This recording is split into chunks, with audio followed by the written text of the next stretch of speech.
the back, creating a lot of 100% chances. And then, we were happy to score our chances this time. Because in the first game, we had a very big chance at the first half where Auba was standing offside. That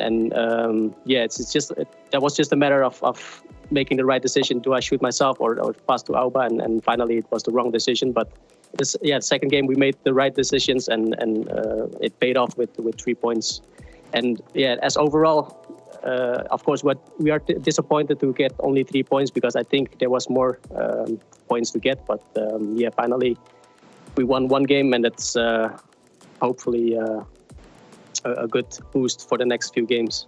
So Yeah, great to see Bob Oetzer as well opening his account for the season. Let's talk about your next match on match day 3. You have a couple of weeks now to go away and study your next opponent, Manchester United.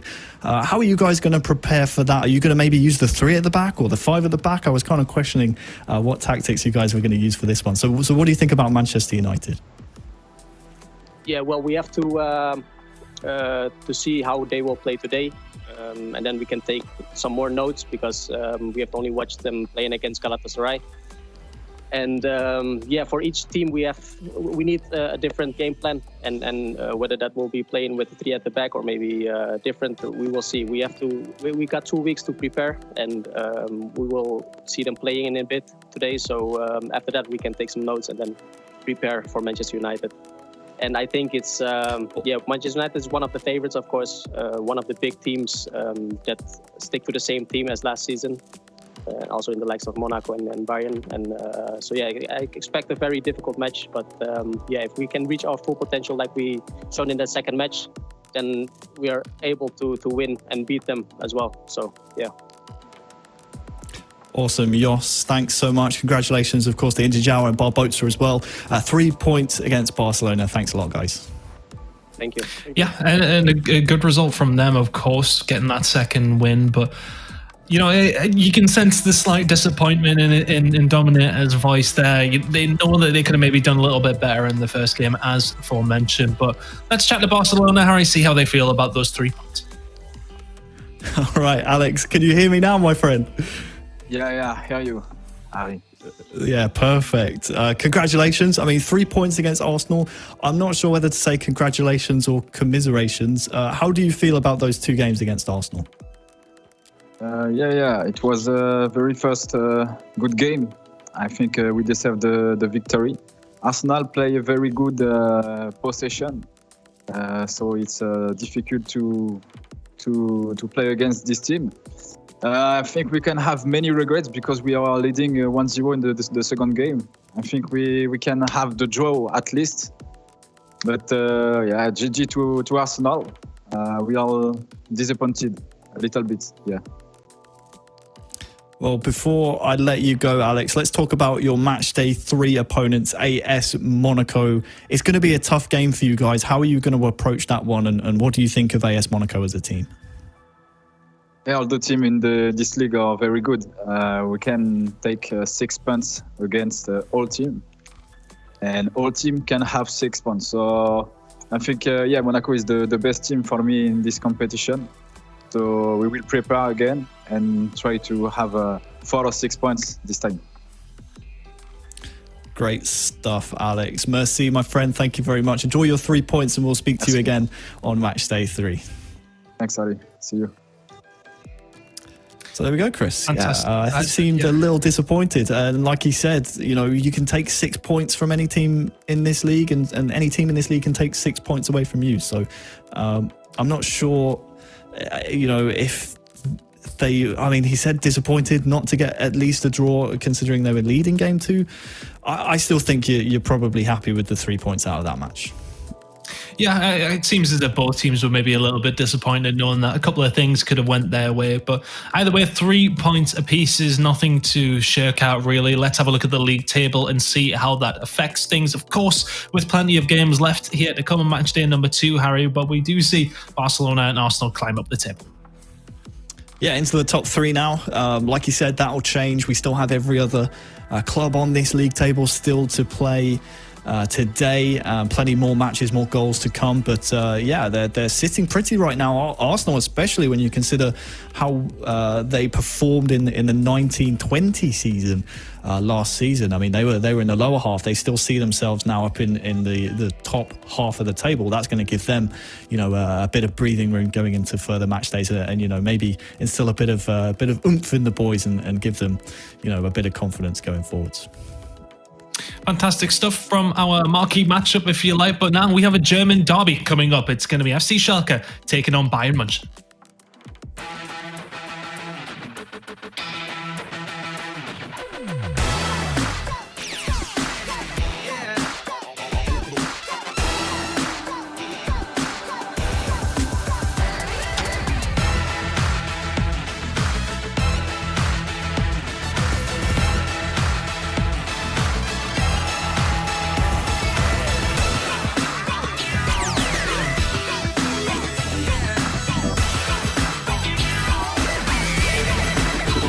We practice very, very well. We are ready for tomorrow. We want to steal Bayern some points, 3 points, 4 points, or 6 points. We are ready for tomorrow, and we will give our best to beat Bayern.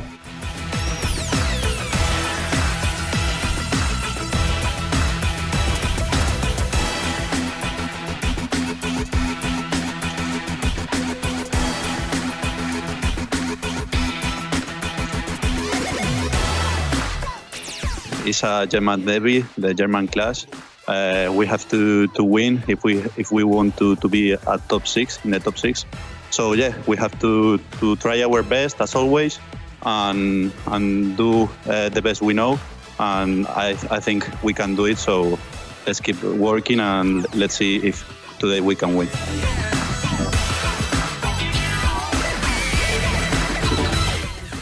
Plenty of experience on both sides of things here, Harry, isn't there? On either side of this German derby, who strikes out more as the bigger team throughout the whole of eFootball.Pro here? Who do you expect to go on to do better throughout this whole season? I think undoubtedly, and this is no disrespect to Schalke, but when you look at Bayern München's performances last season, the team they've put together, and not only that, but how they're playing on the virtual pitch together as well, I think undoubtedly you have to look at Bayern München. Despite how the league table looks right now, they've already played one of the other so-called top 3 teams in the league on Matchday 1 in Juventus, and they came away with 2 points in that engagement. So I think Schalke, we always use the term dark horse to describe them. I think this year they want to try and shake that tag away and put themselves firmly in the question of being in a playoff spot come the end of a regular season play. They certainly want to be in the postseason, but like we said before, you don't get any of these games back. You have to start picking up points here and there, and they did so last week against Arsenal. They found themselves entering this match day within the top 3.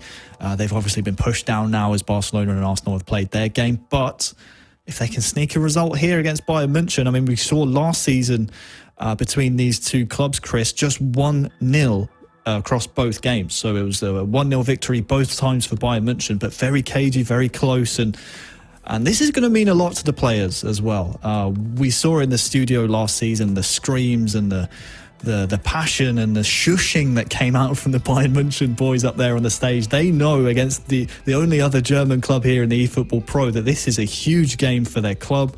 And you can just tell how much it means to them. I wouldn't be surprised to see a lot more emotion coming out of them here as well. It's great to see the passion, though, isn't it? I live for it. I'm all for the trash talk. I'm all for the shushing. Just give me plenty of that, please. I would love to see that once again, though. It would be nice to see a good, strong, passionate affair between these two, of course, Bayern and Schalke, the German teams in this eFootball.Pro season. But for me, when I thinking of former PES events I've always seen, I look at some of the members on the Bayern München side, Alex Alguacil, Jose there as well as Mestre. Very, very good players on their own merit, it has to be said. And I feel as if the strength maybe lies there, and maybe they can repeat some of the success that Bayern München have had in real life football as of recent. I mean, fantastic performances by them, but it looks like we're nearly ready to get into this game. It will be Barcelona, Bayern Munich, München taking on Schalke. Lots of bees going on here, Harry. I apologize. It's still early in the morning. It's all right. The game has lots of bees. The other team, obviously, in this matchup, Schalke 04, we said before, wanting to shake their dark horse tag. I think an upset here would be a huge way to do that. It's a difficult task. We know how good Bayern München are. We fully expect them to be towards the top end of the table. But bringing in Irma, one of the players who represented Romania in the Euro 2020, got them all the way to the semi-finals, knocked out some big names like Portugal along the way. It seems to have just breathed a little bit of life into this Schalke 04 roster that over the past 2 seasons seem to be lacking that. And El Matador and Merriman scored their 3 goals so far this season. Irma, though, on Matchday 1, the new man, still yet to open his account and missed some really good opportunities on Matchday 1. I think if they're gonna beat Bayern München here, Chris, he needs to start tucking some of those away. And well, an early goal, always a great way to do that. But like we said, it doesn't matter how you get them or when you get them, they all count the same. So we'll see if they can formulate some form of success here against Bayern München. It will be a tall order, but it should be an interesting one. All the German fans watching at home, either on the Bayern München or Schalke channels, or here with us on the official PES channel. This should be a spicy one. Nelly ready to get into things now. The teams have went through their tactics, but the first German derby of the eFootball.Pro season in 2021, of course. I forget it's 2021, Harry. It's only just started. Of course. Fairness. Oh, no, don't you worry. ever have that when you were at school and you always put the date down wrong whenever you change? It continues into real life as well. I still do it, yeah. I must admit, it's not easy to turn a 0 into a 1. Hopefully we shouldn't see these teams have that same problem in terms of the scoreline here, Chris. Just one thing before I hand it over to you. Just keep an eye out. Whenever the ball goes out of play, whether it's from set pieces or throw-ins, Bayern München love focusing on Lewandowski as a target man. And if Schalke don't keep tabs on him, they could be in for a world of hurt here. Oof. Potential first opportunity there for Schalke off the bat. Nearly turning that 0 into a 1 there, Harry. Immediately. Of course, Schalke getting on this one forward very, very quickly. It's going to be an opportunity immediately. It's a good save by Hoffman, and it will be cleared away by Jose. What a great start for Schalke there. Nearly a huge opportunity. This one will be put out of play. Changes maybe a foot for the Schalke squad. Or maybe just an issue, but that's a good first chance there, Harry. Yeah, it is, and those are the types of chances you want to try and get on the board early on. If you are Schalke, you want to try and put the pace and really put the onus on the other team in this type of matchup. You know, you're probably on paper the underdogs here. You want to try and prove that you deserve to belong in this matchup, and early chances and early threatening chances like those certainly will do great things for your account. And I'm actually looking, Lewandowski not even on the pitch here for Bayern München. Very, very strange. Clearly looking to bring him on later on. And it's interesting because all of last season, Chris, and even throughout the eFootball.Pro Cup, the group stages, the knockout stages, they were constantly employing the tactic of using Lewandowski for the knockdowns and the set piece sort of target man scenarios. He's not even on the pitch here against Schalke, so whether or not they just fancy a bit of pace on the counter-attack or if it's just a tactical choice, not having him on the pitch, whether they want him as a super sub, we'll have to see. It's an interesting choice, and I tell you what, if things don't go their way in Game 1, I wouldn't be surprised to see him starting in Game 2 as the ball is very fairly and sportsmanlike kicked out of play by Bayern München to return possession over to Schalke. So can Schalke continue where they left off here? So slight pause in the game. Issue has been figured out now. And Alex Alguacil will get this ball down the right-hand side to Jose. Saar on the ball here for Bayern Munich. Choupo-Moting now. Straight getting the ball back. It's a good ball in there. Alex Alguacil here with the first chance for Bayern Munich. Fantastic save there, and Merriman will get this one away.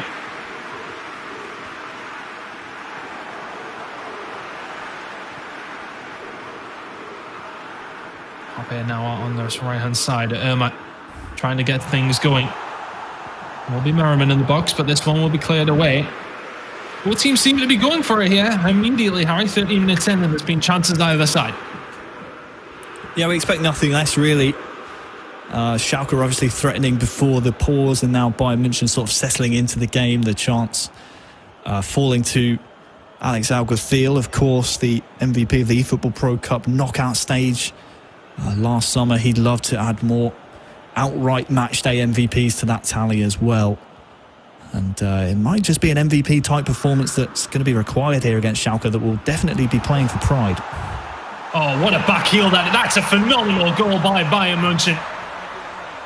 The back heel here, that is just, it seems simple, but it's just to have the vision, to have the knowledge, to have the awareness to set that one up. It's going to be Choupo-Moting to put that one away. I wouldn't like to even just give it to one of these Bayern München players. All three had a part in that one. Yeah, they did. And if you're going to name a player who scored it, it was Jose. He gets his second for the season. And that sets Bayern Munich up very, very nicely indeed. Oh. The back heel, absolutely sumptuous. Now, I'll tell you what, I'm not even surprised at this point when Bayern Munich pull off back heels like this. They did it so often throughout last season and the eFootball.Pro Cup. They're not even celebrating like it's a world-class goal. It's just what they come to expect of each other now.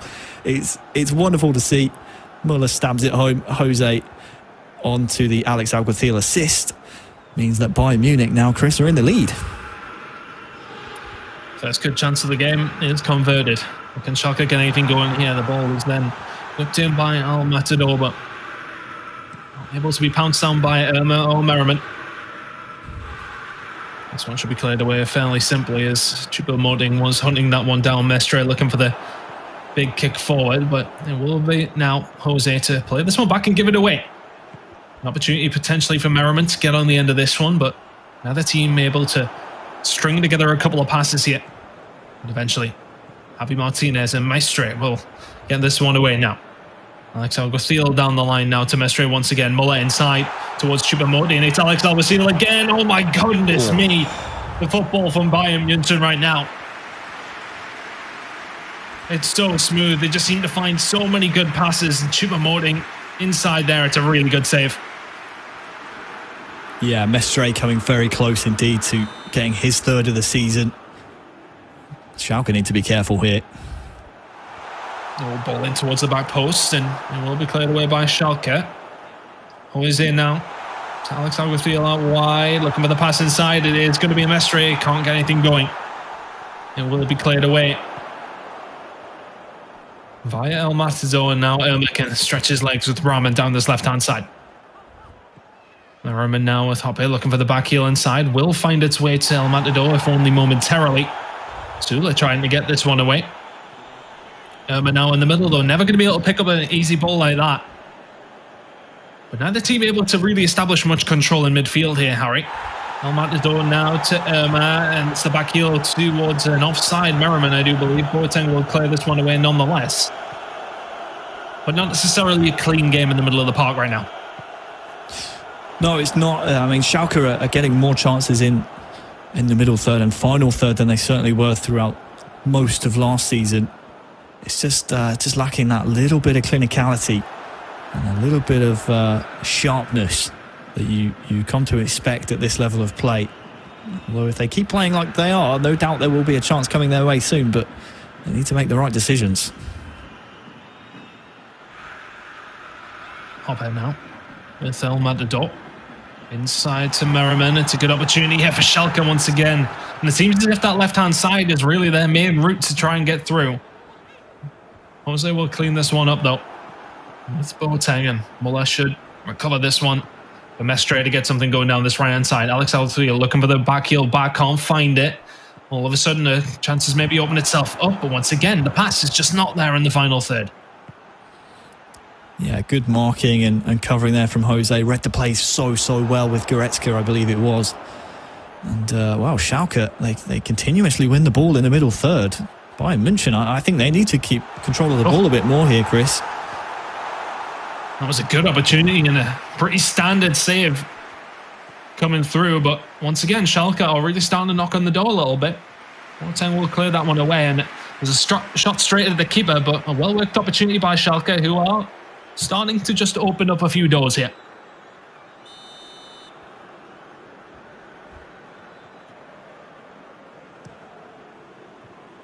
Let's try to get this one forward.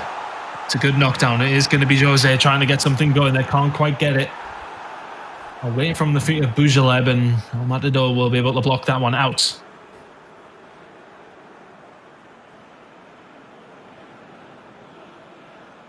Schalke are going to have to be cautious with this throwing. And the team with a high pass completion there. No surprise to see that stat. Bayern, though, crucially, the ones still with the lead. Lumped forward, though. Over towards Irma, but that will be it for the very first half. Not much to write home about between these two teams so far. Bayern Munich with a very well-worked chance and converted it fantastically, but other than that, it's been a scrappy game in the middle of the park. It has indeed, and it's like we said before though, Chris, I mean, this is a very similar type of match that we saw from these two clubs last season. I mean, 1-0 both times, it was very cagey, both clubs were very aware of what was on the line here. Not only eFootball.Pro points in the league table, but also a bit of German pride.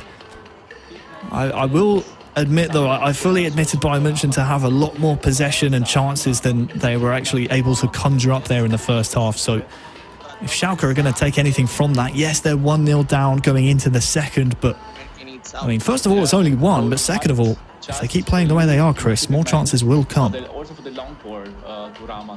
will. They indeed will. Not to push up high Both with the teams D-line. just struggling to get good opportunities from the middle of the pitch. But Schalke really have maybe tried to utilise that left-hand side a little bit more.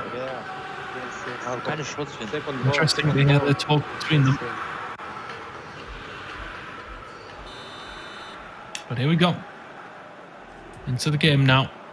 Schalke players saying, let's just take more opportunities. Let's have a shot at goal. Try and get something going.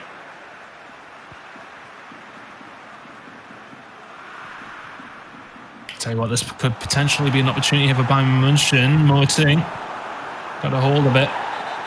Well, Matador will clear and will draw the foul at the same time. Schalke free kick.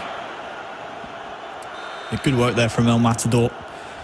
Got the interception, got the tackle, and as like you said, got the free kick as well. If I'm Schalke though, I'm constantly worried about Lewandowski, who's lurking on the bench. We still expect. The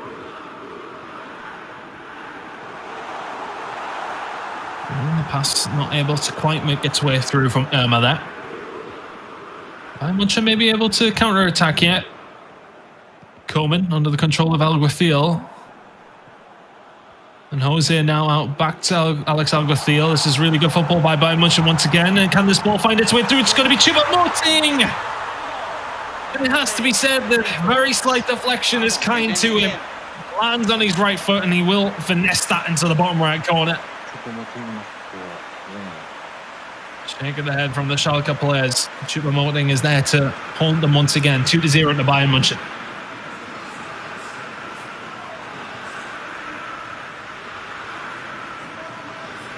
Fantastic finish. It's just the deflection of the defender. I believe that's Jose to put that one away. Fantastic work, and there you go. 2-0 now to Bayern München, Harry.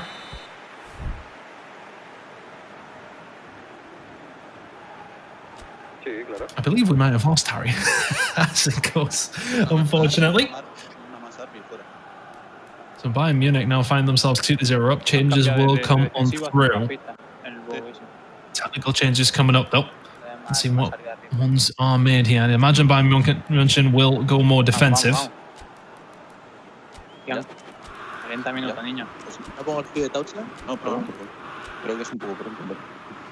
No, los he movido un toque para atrás solo. Así. Vamos, va. Hay que sacar el kickoff como sea, But here we go, kicking off again, and Schalke have quite the hill to climb now. Ball out to Schürrle. Something needs to be done by El Matador. It's the ball in, and the keeper's going to get a hold of it and just about cleared by Mestre. It has to be said that Schalke have had their chances, but just have not been able to convert them, albeit only half chances. Jose with 3 goals and 1 assist throughout the 2 match days so far, and there's plenty more time for him to get that tally a little bit higher. This ball will be cleared away, and Schalke really putting the pressure on now, and that will be an offside call.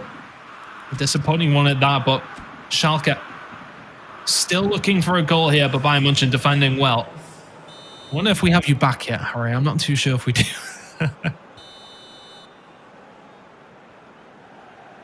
Seems not. Hopefully we will have Harry join me back very, very shortly, but let's see if these two teams can offer up some more goals for me and the viewers at home. Coleman now, oh, it's a really good ball. It's Alex Alguacil. Surely this one's going to be converted. It's a good save, but it's a scramble in the box. Which way is this one going to go? It's going to be Goretzka. Off the post. And it was just a massive bodies inside the penalty box, and it just somehow isn't going to be converted. Eventually it lands to him, and the player has to get out of the way. Unfortunate there for Goretzka, not able to convert that one. It was Mestre with the chance. That would have been 3-0. That would have been the game done. Bayern München now looking to maybe hold this 2-0 lead. It could have very well been 3. Technical pause comes through here, though.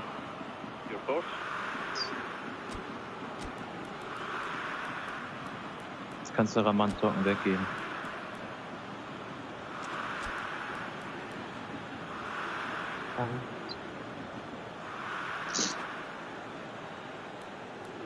Changes up the foot. Nee. Meinst du nicht? Oh. Das ist zu defensiv. Ah, ich meine vorne. Ja, das ist zu defensiv, weil dann haben wir nur 2 Mann vorne. Gegen 3 Abwehrspieler bist du los.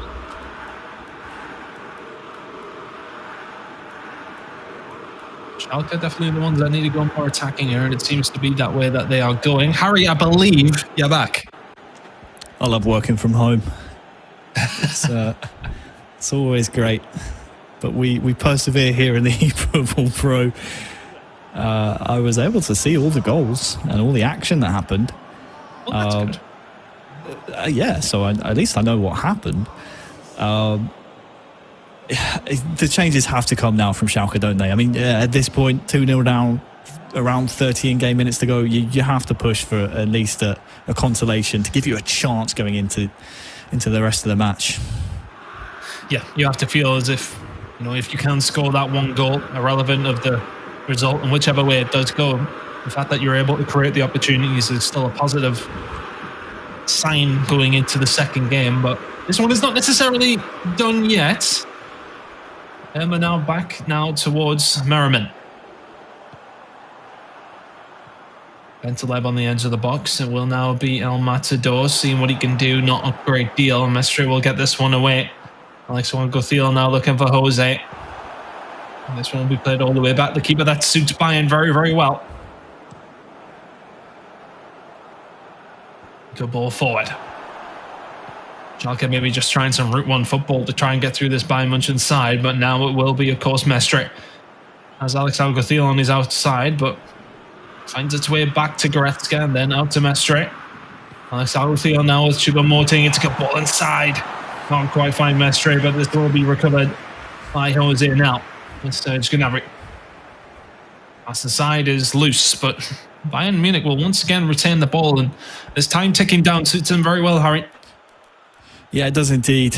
And you can tell Choupo-Moting is the point man for them. He's filling that role that we so often see of Lewandowski.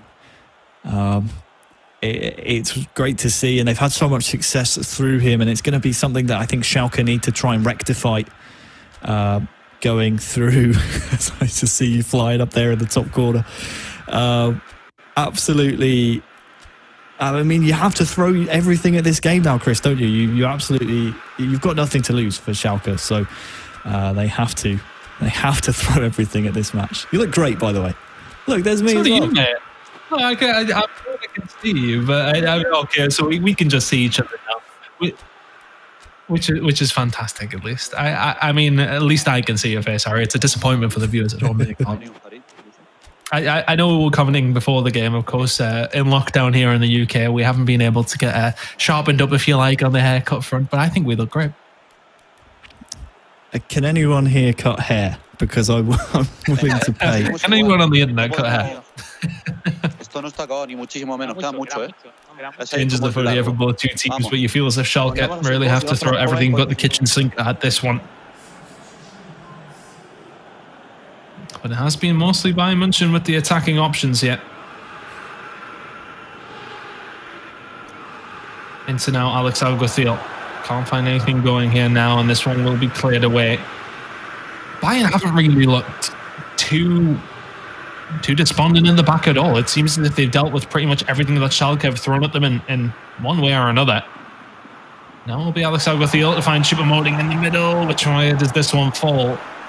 The Schalke player to clear it away. Yeah, I believe that was Merriman to get that one back. And I mean, if you are Bayern München here, you can waste as much time as you need to. 2-0 up, 30 minutes remaining. You're sitting pretty. Yeah, something Bayern do so often is just kill the game off, and you can see the updated league table. They're now into the top 4 with still a second game to play here against Schalke, and it's so difficult to play against a Bayern München team that just look in complete control. And if you're Schalke, you just have to worry about, you know, where your chances are going to come from going into the second game. It seems like they've reverted to their old selves that we saw from last season, where they've really failed to get anything going. Oh, this is going to be a huge opportunity, surely, for Matchday to put that one away. What a save by the keeper. Matchday. He's got to score. He has to score. I think Alex here is a bit annoyed that he played the pass to get Matchday in, but then he didn't return the favour. That was a tap-in for Alex. You got to. I mean, he has to score on his own anyway, surely. You would think. The ball now to be whipped in from the corner. Will be Alex Alguacil, and you've got to be aiming for Sula under the control of Mestre, and El Matador will thankfully get a hold of that one with Langer. This one will be now cleared away. Opportunity for Schalke potentially here, as El Matador is going to find the ball, and that's going to find its way through to Merriman. Now to cut back inside, but Boateng will get in the way. Good defending by Jose. Yeah, it has to be a goal from this resulting corner to give Schalke really a chance going into the final. I mean, well, give or take 4 minutes added on by the referee, and that's being generous. You've got about 10 in-game minutes if you score from this corner to break down the defence again. So it's time to go now for Schalke. Important corner. Needs to be a goal, as you said. Whipped in towards the middle. It's a potential opportunity for Schalke. Which way is it going to fall? Gnabry will get this one away. Good defensive work there by Mestre. Alex Alguacil couldn't pick it up, but El Matador will now take that one. Irma back to El Matador now. The cross is going to come, you feel. Bendelib, what can he find? It's in towards the middle. Would have been Irma to get a hold of it, but this is what you sometimes become victim to. Mestre on the counter-attack now. Has Alex Alguacil out wide with Serge Gnabry. Choupo-Moting in the middle as well, but this one will just be surely run down by the Bayern München squad, or will they look for more blood? What a ball that is through to Jose, but can't quite find the pass. I don't think it'll matter in the grand scheme of things in terms of this result. Bayern München have rather comfortably walked away as winners of game number 1 between themselves and Schalke in this German derby. A fantastic performance. And just converting very well-worked opportunities, specifically the first one being fantastic from Bayern München. And they get the job done 2-0. Fairly simple game for them. It was surprisingly simple, actually, and disappointingly simple, I would almost say. The men on your screen right now, they have some thinking to do to figure out what they're going to change going into this second game, because wasn't too much output in the final third, was there? And Bayern's defence looked very organised, and they didn't even need to use, I know I sound like a broken record here, Chris, but they didn't even need to use Lewandowski. He's been a focal point of their attack in, well, certainly throughout most of last season, but also on Matchday 1 he was featured fairly heavily, but looks like they found his replacement. Choupo-Moting has been the player that really you need to look out for here if you're Schalke. You cut off the supply lines to him, and then maybe you don't have to worry too much defensively. But like you said, the work from Bayern was fantastic. Fortunate with the deflection, you have to say. But, I mean, they won't mind. They won't mind at all. The ball's got to fall somewhere, and in that time it fell to Bayern München. It did, and it has to be said that Choupo-Moting was who assisted the first goal, as far as I'm aware as well. So he's maybe causing a lot of problems for the Schalke side, his big bulky figure. But there was opportunities to further cement that lead. This one with Goretzka being one of the main ones. And this was just a huge opportunity. I mean, they have to score one way or another, surely. Look at the... I think, if it comes back to home on that one goal, I don't think it will necessarily in terms of, goal difference, etc. But that one has to be... Harry, we could have scored that. Yeah, I know. I think Alex as well. I mean, coming into this match, he's only scored one goal on match day one. He's probably looking at Matchday there and is like, come on, man, I fed you the pass. You've got to then feed me the pass afterwards. But then a lovely goal from Jose to stab that one home from outside the box, and from then on, we never really saw anything out of Schalke to get themselves back in the game, and it's disappointing in a match of this caliber. Yes, as we said before, Bayern München surefire favourites. I'm sure if we had a prediction campaign for this one, it would be as lopsided as the first match was that we saw between Arsenal and Barcelona, but you want to see Schalke turn up to these big games. I say it so often, week in, week out on these match days. You don't get these points back. You don't get another chance at these games. And sure, they're a top team and you expect them to walk away with this one, but you've got to bring some kind of fight. And hopefully they buck their ideas up, so to speak. There was the chance.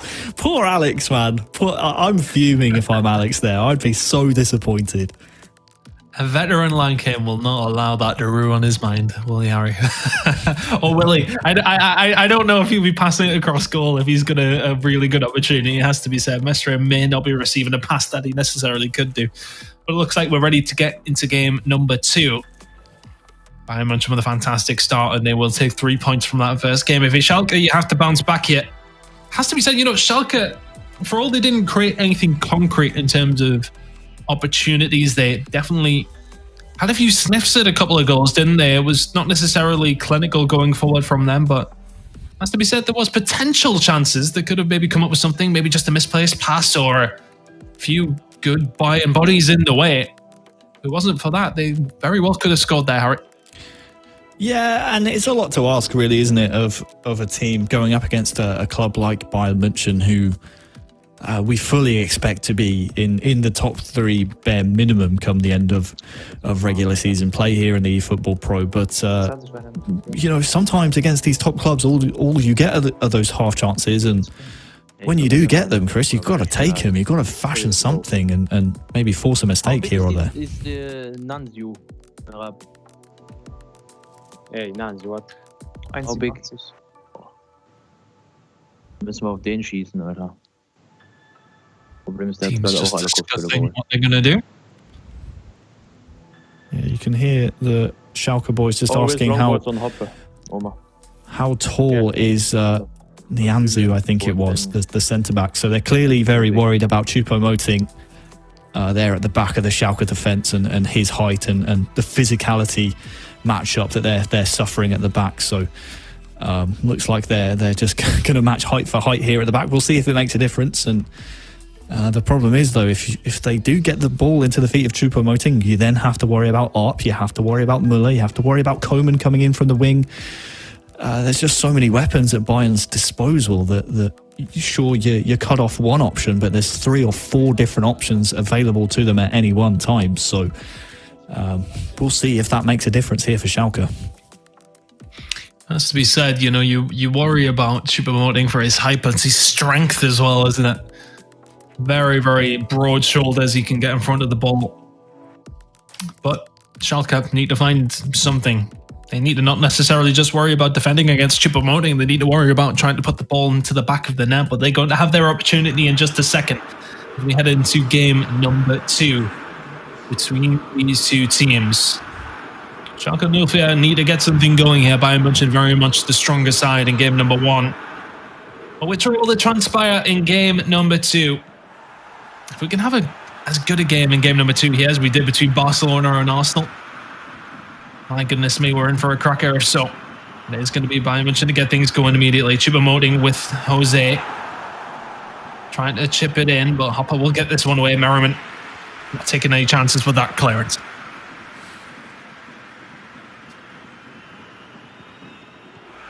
Rahman now.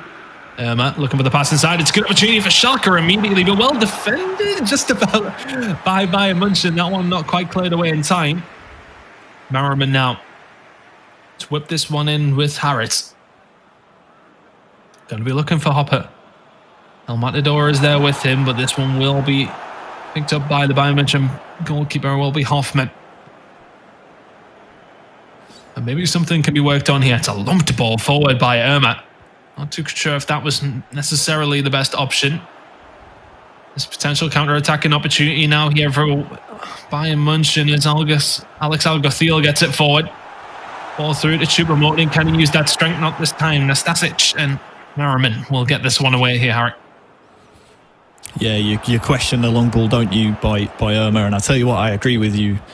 The height and the physical attributes of this Bayern Munich team, the squad is just so full of tall, lanky, strong players that those types of balls aren't going to work.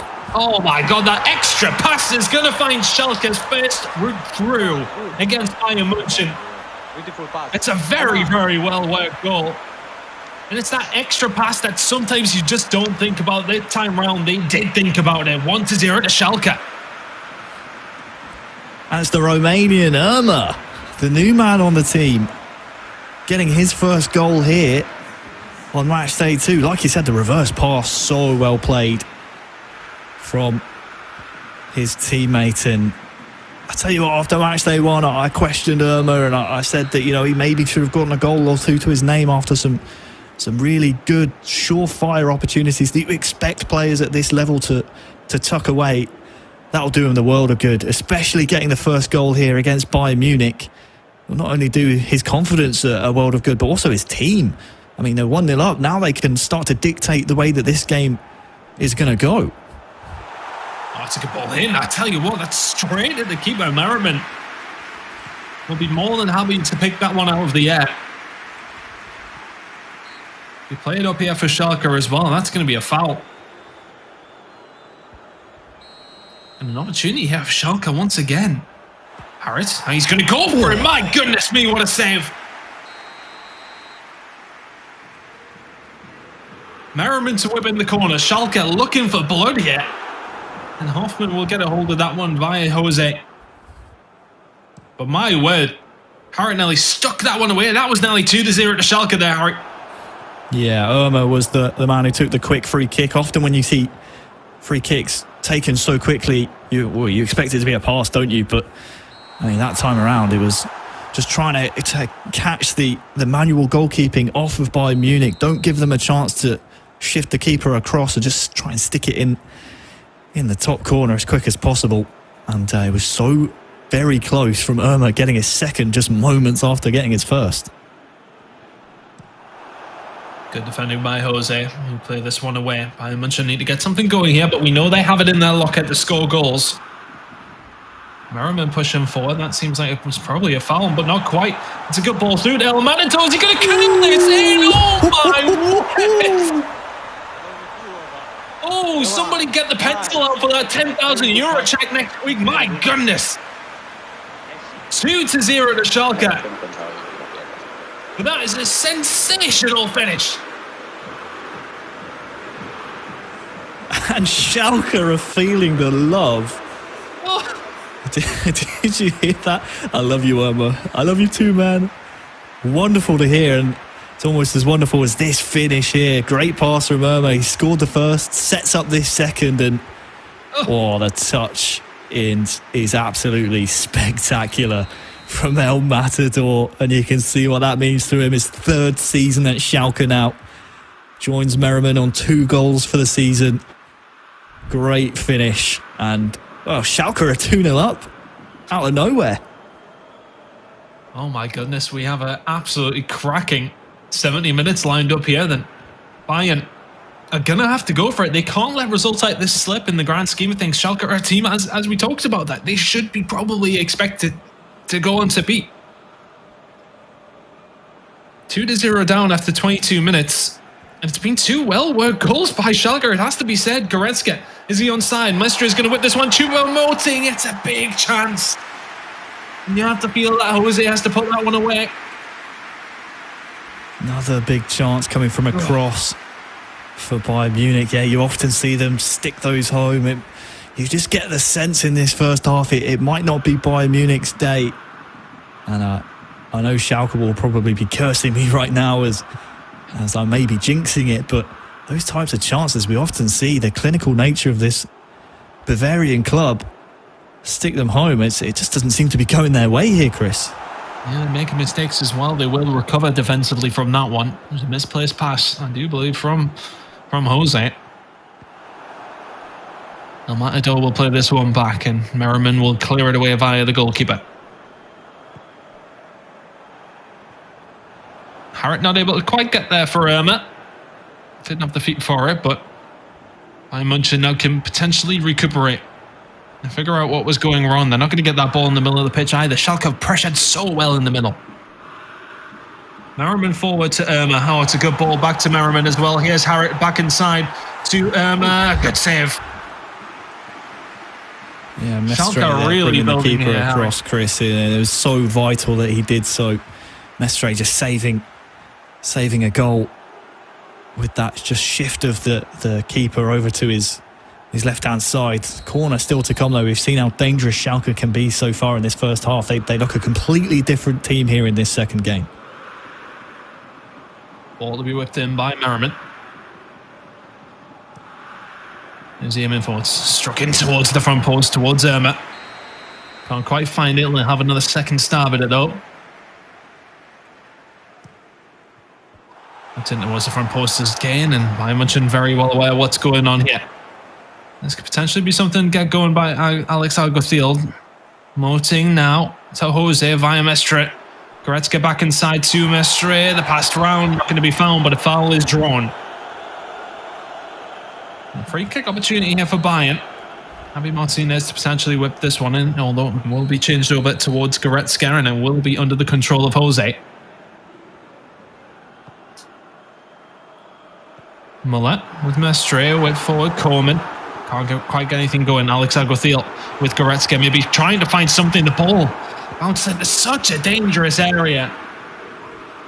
But nothing able to be done for Bayern Munchen this time round. As he said, it just doesn't really feel like their game, this one so far. No, the good thing for them, though, is that obviously still in the first half, they have time to tweak things tactically and change things around. Oh, up in the box, not able to get that one struck away. Good defence by Schalke. Getting bodies in front of the ball as best they can, but Alex Alguacil with Coleman will not get there.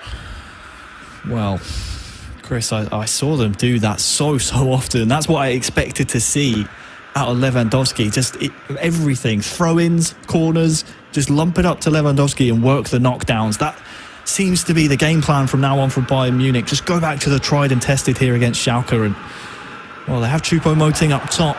He will no doubt be a target for them to try and hit, but I wouldn't be surprised to see them bring out the big guns in Robert Lewandowski in the second half. I sound like a broken record, I know, but he's such a valuable player to this Bayern Munich team.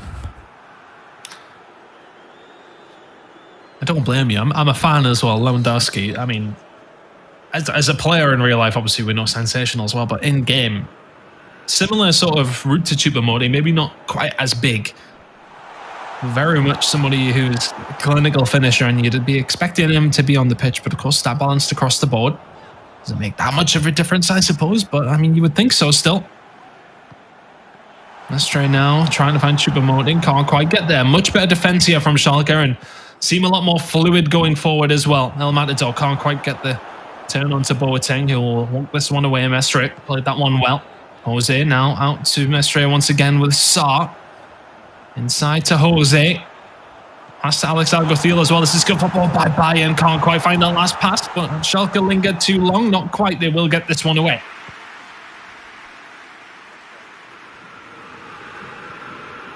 Matador now trying to get something going. Can't quite this time round. Well, once again, fault in potentially, but Jose in control of the ball. We'll have to clear that one away. And at the half, it's a 2-0 lead for Schalke. Bayern have to change something here, Harry.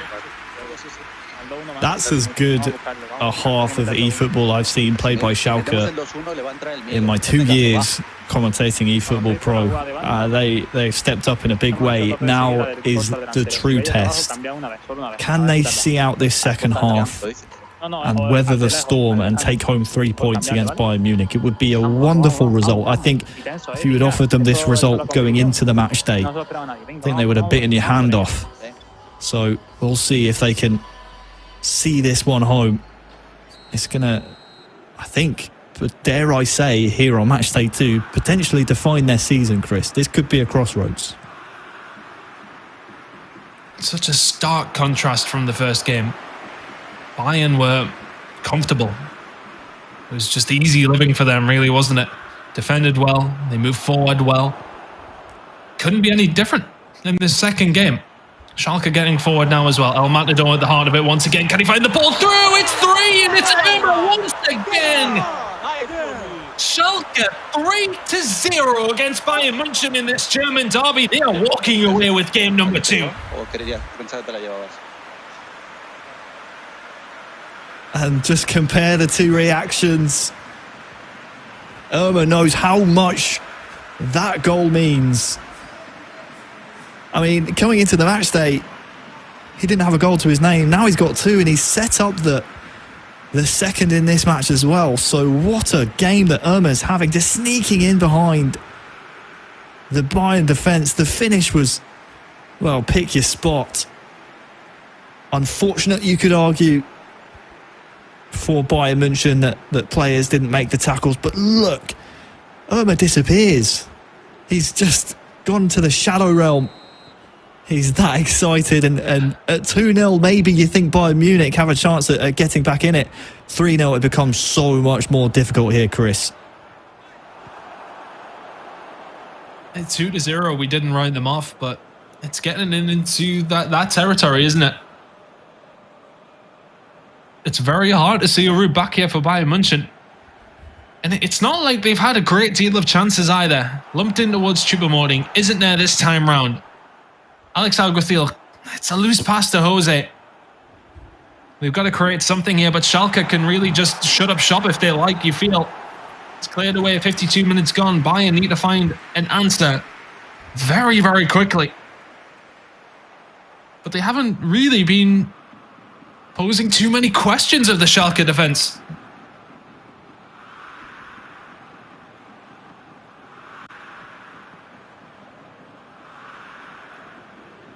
Erman out to get this one away for Schalke. They've looked threatening every single time they went forward. And I think for me, the frustration would be, where was this in game number 1?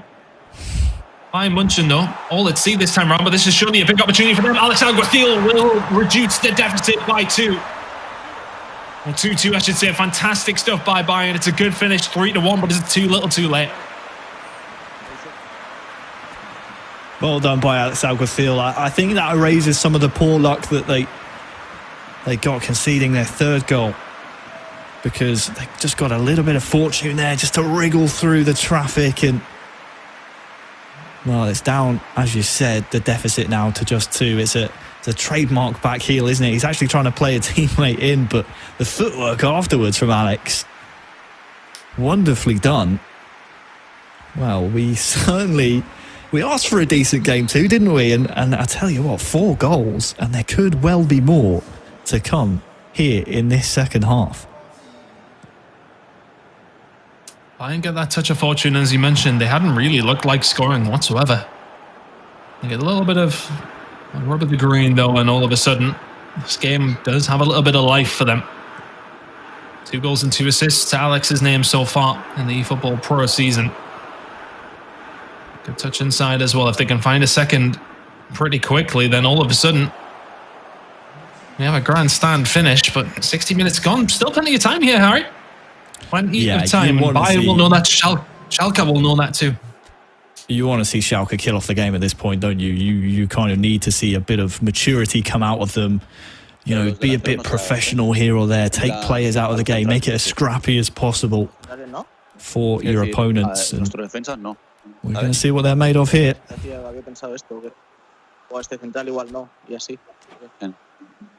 Sí, así está bien. Porque si no, a lo mejor es demasiado. Metemos a Sané por Coman. ¿Metemos? ¿Qué cambio si nada? ¿Otro más? Tenemos otro después. Luego sería Mueble por Lewandowski o algo así. Sí, claro. Vete a Sané. Venga, señora, hay partido, hay mucho partido. Ya mucho partido, vamos. Defensive instructions, ¿queréis meter presión o algo de eso o no? De momento no. Nos queda un esto. Sí, un pausa. Así que... Tratarle, que ponen en el problema. Vamos. Venga, vamos, va. Vamos a demostrar quiénes somos.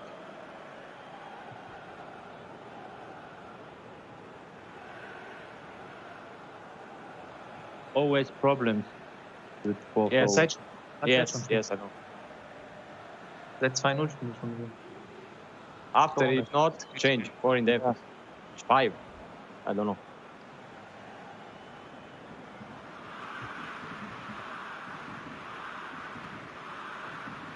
Changes made. Schalke looking to shut up shop here, Harry. Yeah, and you certainly heard from the voice chat there that they're very, very aware of the problems that Bayern can produce, and this is what I want to see more of. Really nice tackle there from El Matador. You've got to put in these types of challenges, and he's won a free kick for it as well. Go to ground more often. Make this game as scrappy as possible for Bayern München. Don't let them play their game. Just maintain this 2-goal advantage right to the end. Schalke now looking to kill this game off and secure 3 points. Good defended by Bayern once again, though, and this one will be played away here by Jose.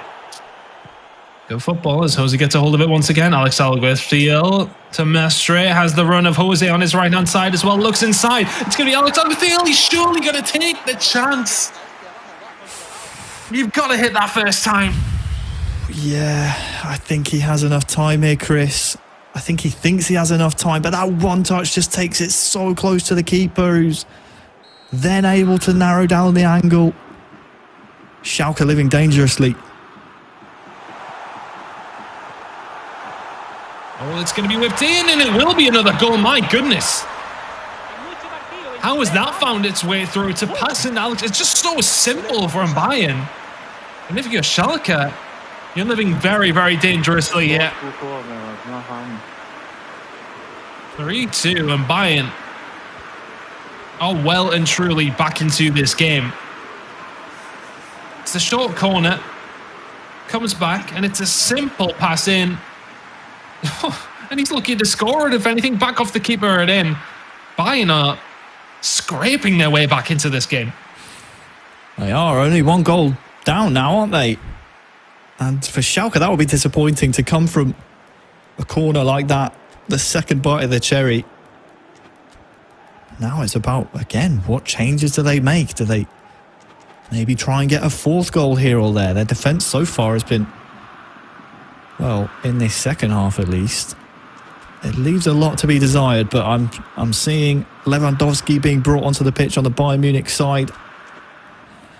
That's another player for Schalke to look out for. I think I heard El Matador say 4-2-4 is what we need, and it looks like that's what they're going for. You can see that on the left-hand side. They want to try and strike Bayern Munich here on the counter-attack when they're trying to get forward.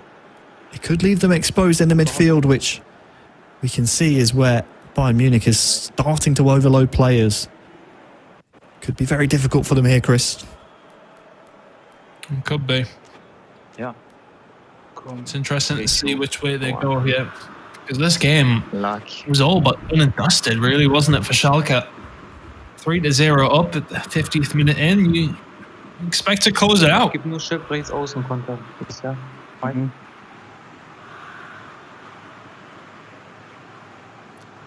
Ja. Discussions between the Bayern boys as they finish their changes, but Schalke finished theirs up now. Back into the game we go. Wo tust du ganz rechts? Nee, ich hab nicht laufen. Das ist der Einzige, der laufen kann, Alter. Der kann ja auch nicht. So. Was soll ich Abwehr machen? Krass so. Fußpressing? Ja, lass drin, Alter. Was willst du machen, Alter? Stehen. Bayern marketing for me. Yeah.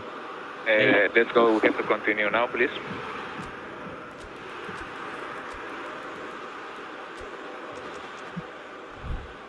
Well, we heard the call there from our referee, Chris. It's time to go. We have to go.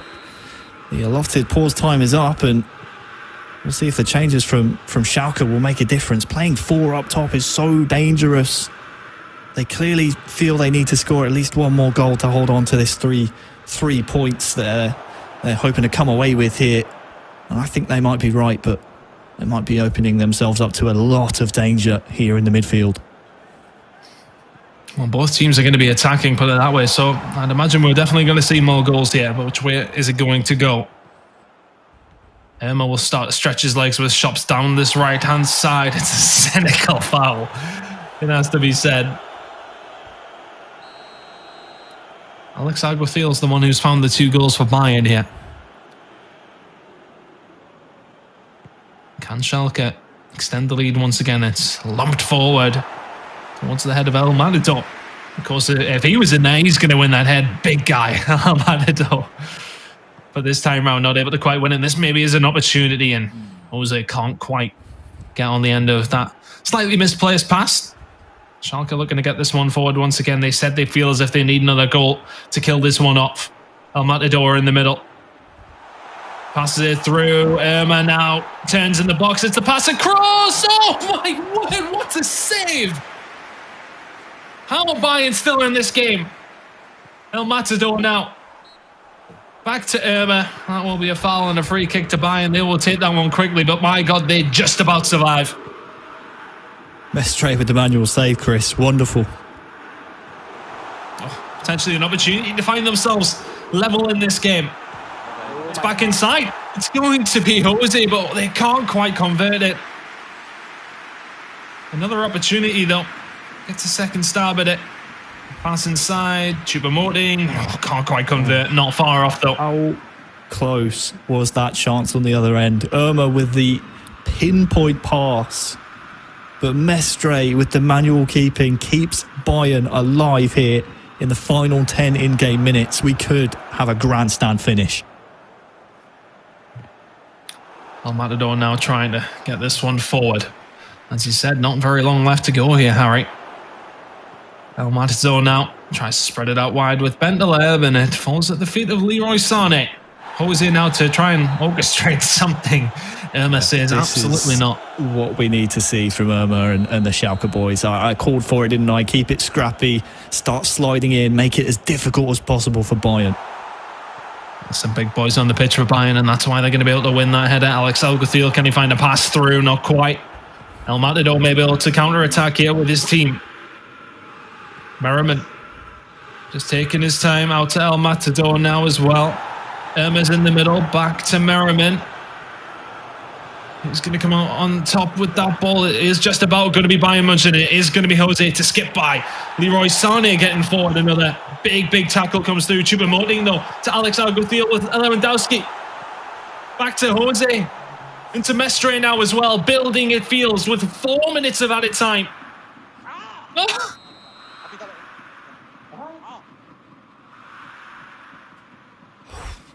I'm not sure, Harry. I'm really not sure. I mean, it wouldn't have mattered. Alex Alguacil was disappointed if his pass went that way. But there was a Bayern man offside. There's yellow cards flying everywhere. How the referee's keeping track of this, I'm not sure. But Schalke are minutes away, moments away from a historic performance here in the eFootball.Pro.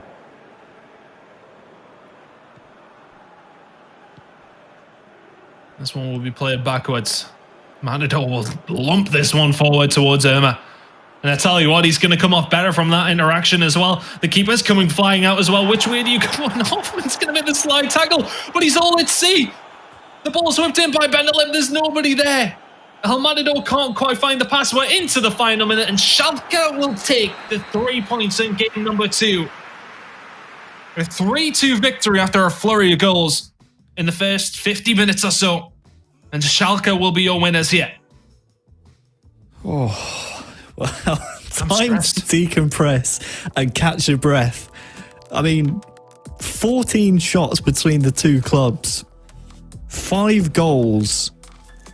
And Schalke, fair play, taking 3 points away from Bayern Munich. That is a huge, huge performance from them. Just to let you guys know that the first game will be replayed at the end of the day. There was issues with the connection, so that one will be replayed. So Schalke are taking 3 out of 3 points available in these games so far. And we will replay the other game, so Bayern will have to try and find themselves a result there. Schalke have another stab at it after a poor performance in game number 1, but it was deemed that the connection was not strong enough for these teams to play on, so that game will be replayed at the very end of the broadcast. But Schalke taking away the only 3 points on offer here so far. Yeah, credit to our referees, of course, Sergio and Jesus, keeping on top of things. Competitive integrity is absolutely paramount in the eFootball.Pro. So, as you said, replayed at the end of the stream. That will be a great one to look forward to. But how about that goal from El Matador? The finish under pressure, absolutely wonderful. And they were feeling the love in the celebrations. Absolutely clinical finish. And it was just put completely out of reach. The pass from Irma, he had a fantastic game too, which I suppose we can call game 1 now. I mean, 2 goals and an assist, had a part to play in all 3 of the Schalke goals. And this one, just turning Alex Alguacil, getting in behind, and that's just pure relief. Look at Merriman. I mean, it's their 3rd season now, Merriman and El Matador, representing Schalke 04. They haven't had the success they potentially would have liked when they're representing this historic club, of course, from the Gelsenkirchen region of Germany. But a tremendous performance there in that game between Bayern and Schalke. Bayern, though, they never gave up, did they, Chris? They got a bit of fortune here and there, some really nice movement inside from Alex Alguacil, good footwork, but in the end, it was Schalke who came out on top. What a game. What a game that was. Phenomenal game between these two. And as I was saying, I think it will take something to take away that 10,000 euros from El Matador at the end of the day.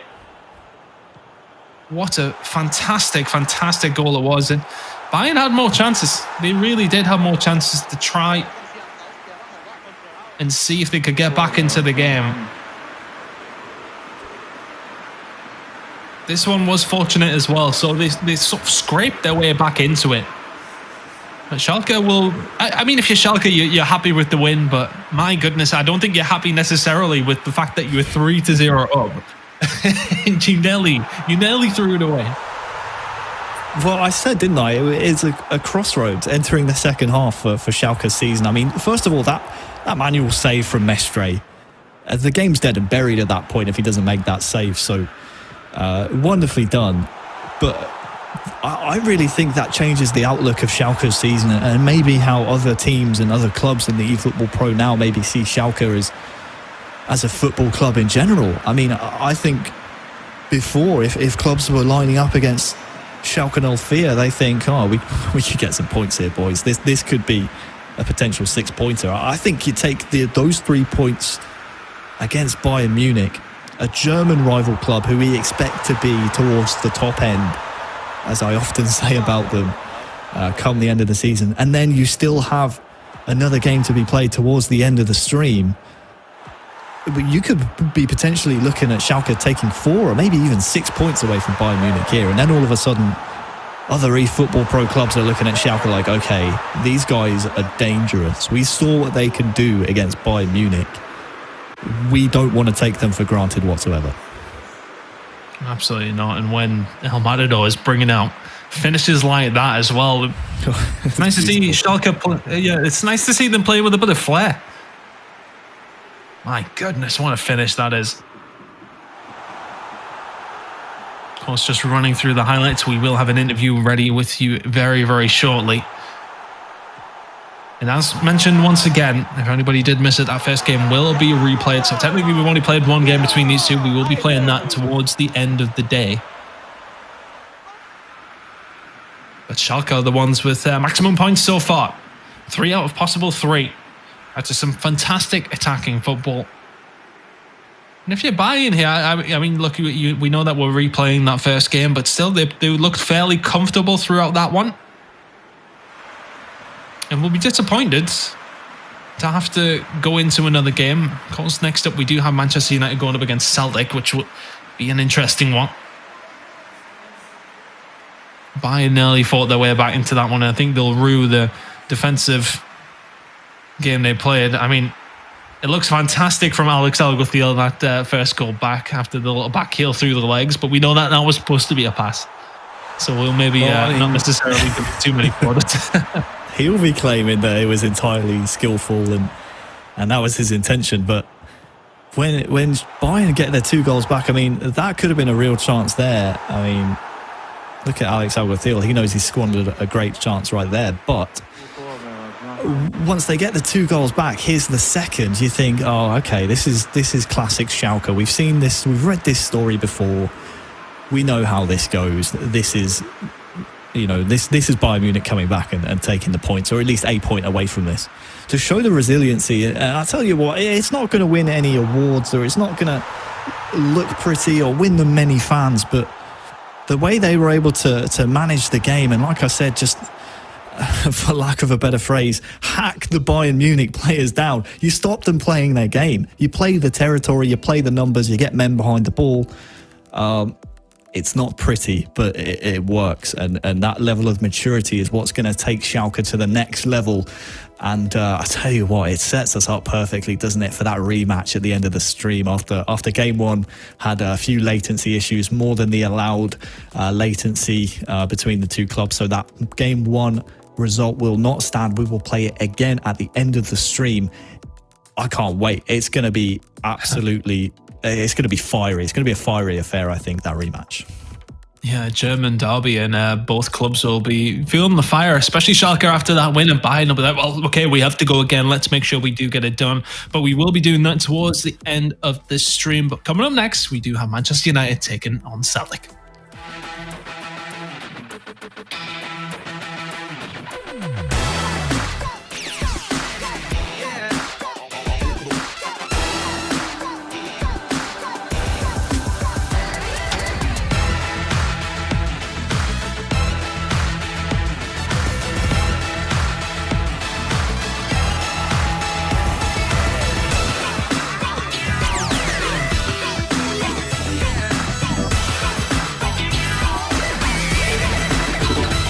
I think it will be a very hard match.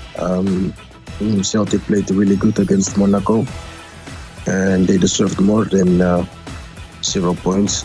So I think it will be hard. I expect them to be solid in defense and counter. I don't know what formation they will play, but we have to just focus on ourselves and focus on our own strengths. And if we just play to our capabilities, we should be able to get a good result against them.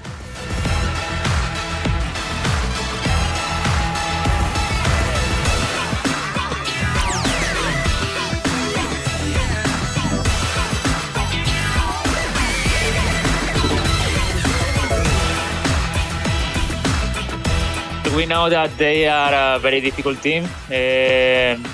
We know that we are a new team, but we will try to get the 6 points. We know that it's not easy, but we will try with our best.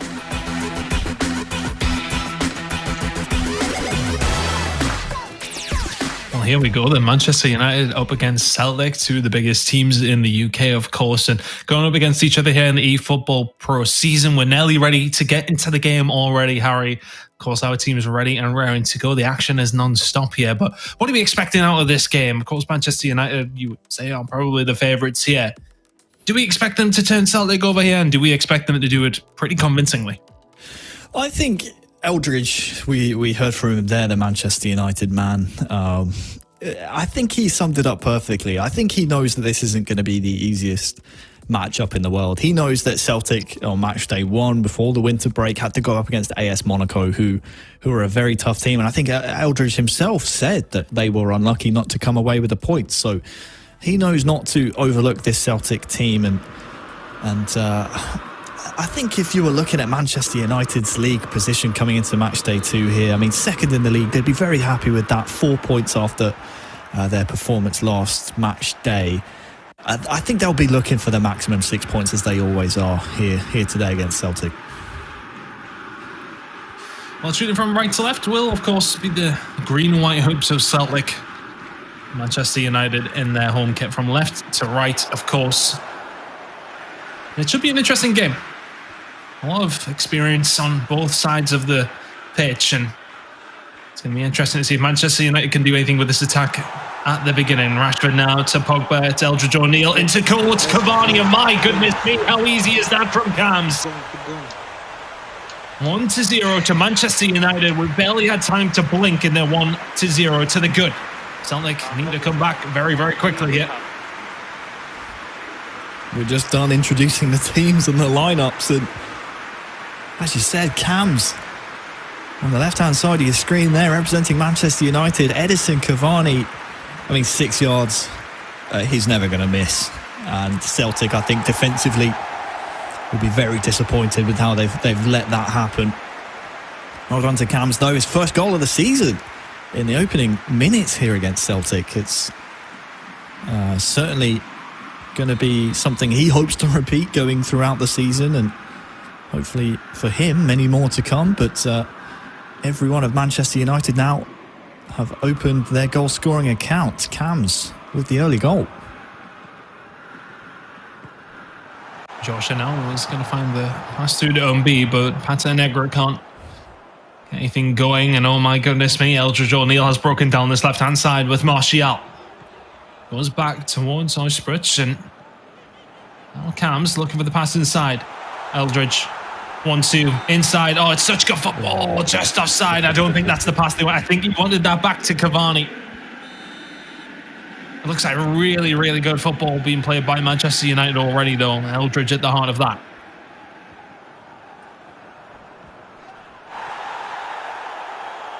That's a Negra now, down this right-hand side. Back inside now to Joshua. Umbi making the run through the middle. He's going to be found. Edouard! And the answer back so quickly to Celtic. It's a very, very well-worked goal. And, I mean, after the initial opener by Manchester United and the free-flowing attacking football from them, it wasn't what we expected, but one chance, one goal for Celtic. What a piece. Yes, as you were. Wonderful play from Celtic once again. The assist coming in it's Umbi, I believe, to finish it. The man who was an eFootball Open World finalist in 2020 has graduated here to the eFootball.Pro, finds himself on this Celtic lineup, and he opens his account for the season. And, well, it's as you were. And this is what we wanted to see out of these two clubs. Very much attacking intent coming here from Celtic. El Yunusi, he's broken through here as well, Umbi. Joshua! Oh. He's not far off. He really isn't. El Yunusi getting the slight break with Joshua there, and he goes for the lob. Oh. It's not far off in Celtic, offering a lot of threat going forward. Shades of El Matador, wasn't it? Like we just saw from Schalke. Just missing that clinical touch at the end, that clinical bit of quality in the finish. Cam's trying to orchestrate in the middle with Bruno Fernandes, and who better to use to do so? Nelly misplaced past that. Cam's getting away with it, but not getting away with that. Joshua now will do very, very well to get this one back. Umbi now has Pato Negra in front of him. Joshua out wide. Joshua once again within Sham now. Let's try and get something going. That pass was just not quite on. And Manchester United will retain this ball once again. Cam's out wide with Martial. The league table on your left-hand side, how it looks right now. Of course, plenty of games to be played.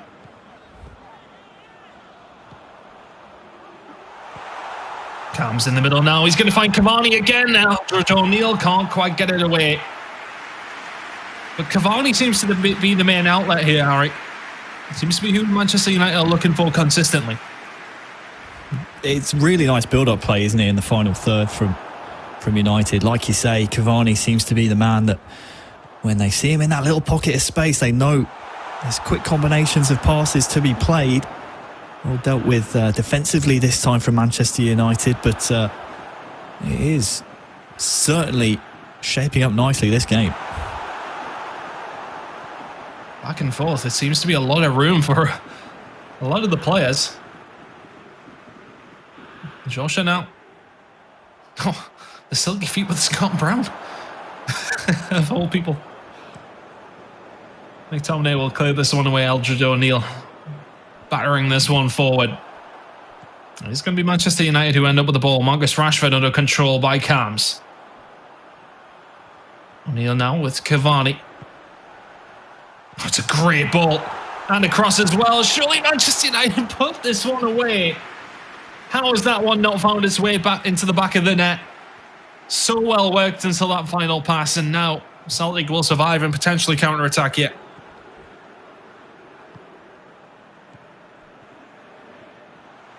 Opportunity here on the edge of the box. Where's it going to find its way through? Just seemed to be a lot of bodies doing the way. Pato Negra there to try and get that shot off. Lumped forward. Rashford will knock this one on and finds his way all the way back to the keeper of Celtic, and Joshua will get this one forward.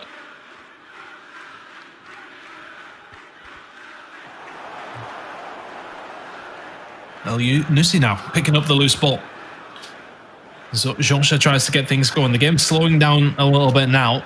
After some free-flowing attack, both teams maybe locking the door a little bit. It's a good job that Pato Negra got in the way of that one. Cavani will knock this one forward, though, and all of a sudden Cam's potentially in. The ball is far too heavy, though, as we approach the end of the first half. What a piece here between these two. And I think that's a fair reflection, Harry, of what we've seen in the first 45. Yeah, I think it would have been very harsh on Celtic if they'd gone in behind. I mean, we've seen some nice combination play, but no real clear-cut chances since that one moment's previous from Manchester United. So it'll be interesting to see here, actually, how both of these clubs approach the second half, whether or not they'll be happy with how that one played out or whether or not they feel as if maybe some things could be improved. I know certainly last match day, I should say, when Manchester United were playing against Galatasaray, they conceded a few, in their eyes, unfortunate goals, and that seemed to frustrate and agitate them a little bit. They seem a lot more composed and relaxed this time round. Let's take a little listen to what the Manchester United boys have to say.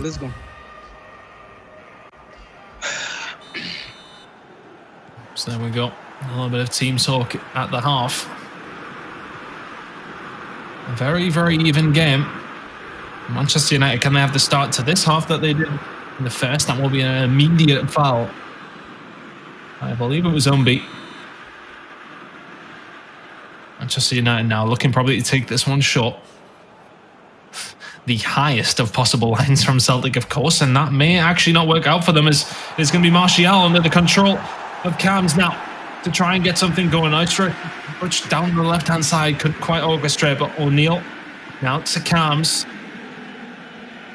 Oistra now with Pogba. Cams again with Martial. Oh, what a good ball through. Eldridge can't quite get there, and clearance comes through from Pato Negra, and El Yanusi under the control of Umbi will clear that one away. Jetty can't quite find the pass down. Yeah, not quite. Manchester United throwing. Been impressed with what I've seen out of Manchester United so far. All three players seem in sync with each other. Unfortunate to give the ball away there, but I've seen a couple of deep runs come in from Eldridge and Cams, and they're finding them more often than not. Georgia couldn't quite get through. Celtic not going to be able to quite retain that ball once again. Manchester United throw in once more.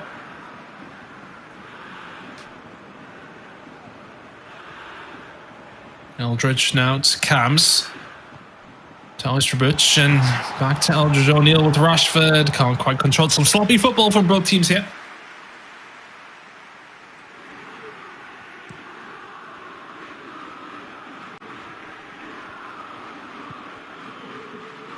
Now in the perfect position to send that one forward.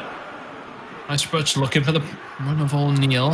And again, the ball constantly out of play. And neither team able to get anything smooth going here, Harry. Yeah, it's not pretty football, is it? Yeah. I think Manchester United will be the happier of the two clubs, considering they're getting the lion's share of territory and possession. So they'll be the club to try and do something with it. And there's a real chance there, almost splitting the defence in half, but in the end the pass comes to nothing. It's good ideas though, isn't it, from Manchester United? You can see they're playing for each other and they're trying to set each other up at all times, which is always going to be a key to success here in eFootball. Well, the ball's been whipped in and De Gea will have to get there, courtesy of Eldridge O'Neill. Ball forward to Ostrobich is direct, but it's accurate. Cam's just about getting it under control here and will start to stretch the legs of Anthony Martial. And just wait all the way back to Eldridge O'Neill only momentarily, but forward once again. Martial looking for the pass inside, can't quite find it. Lumped forward towards Edouard, doesn't quite have the height, and once again Manchester United retaining the ball. Now at the Cams, can't quite find the pass, but it seems to be Manchester United with the attacking prowess here.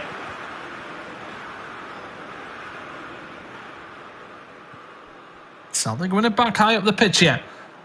Patanegra with El Yanusi. Tricky and turny in the box, not quite enough though. Ball down the line from Cams, will find Eldridge. Back to Cams with Rashford. This is a good move so far by Manchester United. Backwards and forwards we go. That one will be run out of play and that will be a corner to Manchester United. Yeah, this is something we've seen Celtic do on Matchday 1. They've been so stubborn and they frustrate you with their stout defensive work. They seem to have gotten a lot more organised in this second half. Fred in, Mata.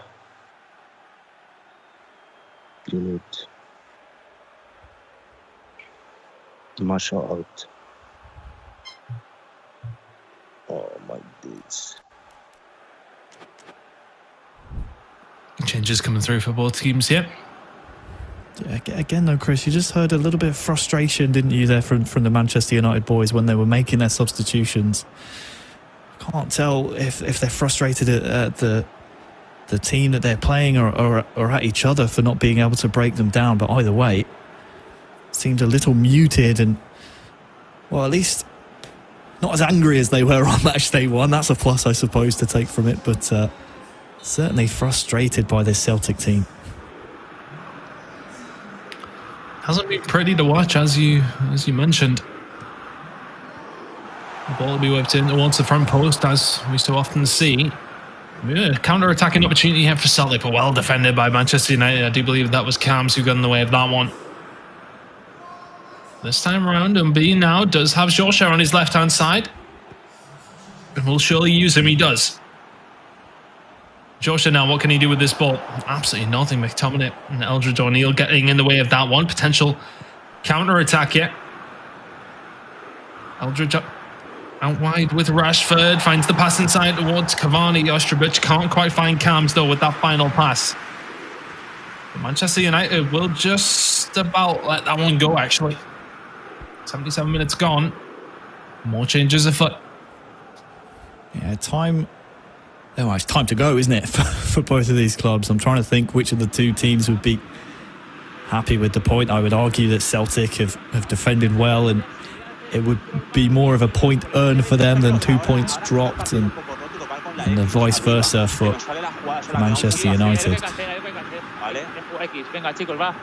Voy a poner a inversa. Dale.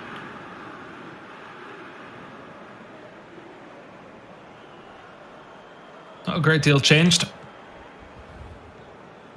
Celtic, what can they get going with this one now? They really haven't threatened so far in the second half, but just waiting of the run there of Pata Negra was the Celtic team.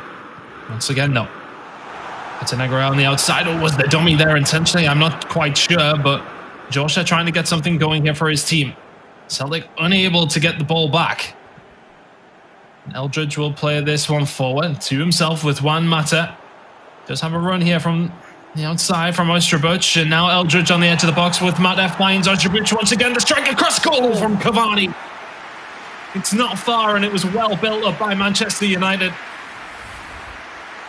This pass back was probably unexpected. Cavani takes a touch and whacks it, but not quite good enough to get past the keeper, and Celtic just about survive.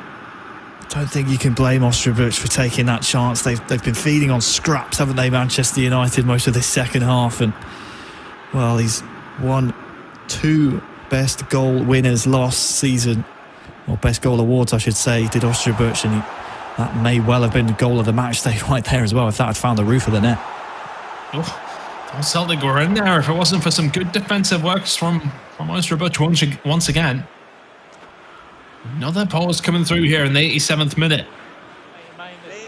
A very tight affair between these two teams.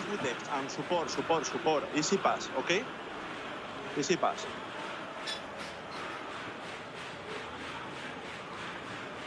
When we have the ball, support, guys.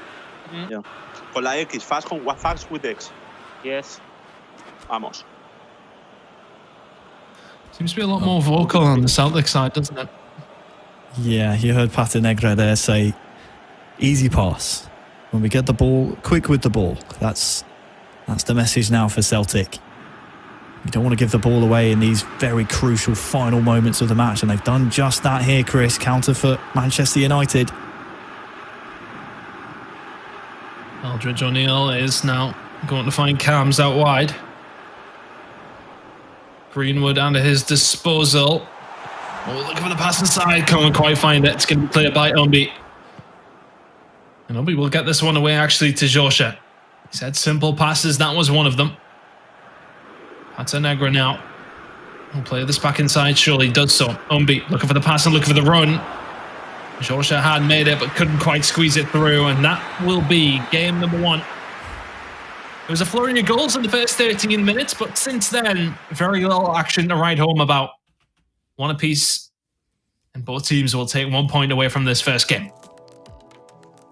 Yeah, it started so brightly for Manchester United when they were able to put together those really nice one-touch passing, quick movement, and quick attacks in the Celtic final third. You almost thought that this one could be 4 or 5-0 come the end of it, but credit to Celtic, they were able to compose themselves, and I think it's another disappointing result for Manchester United when they look back on this.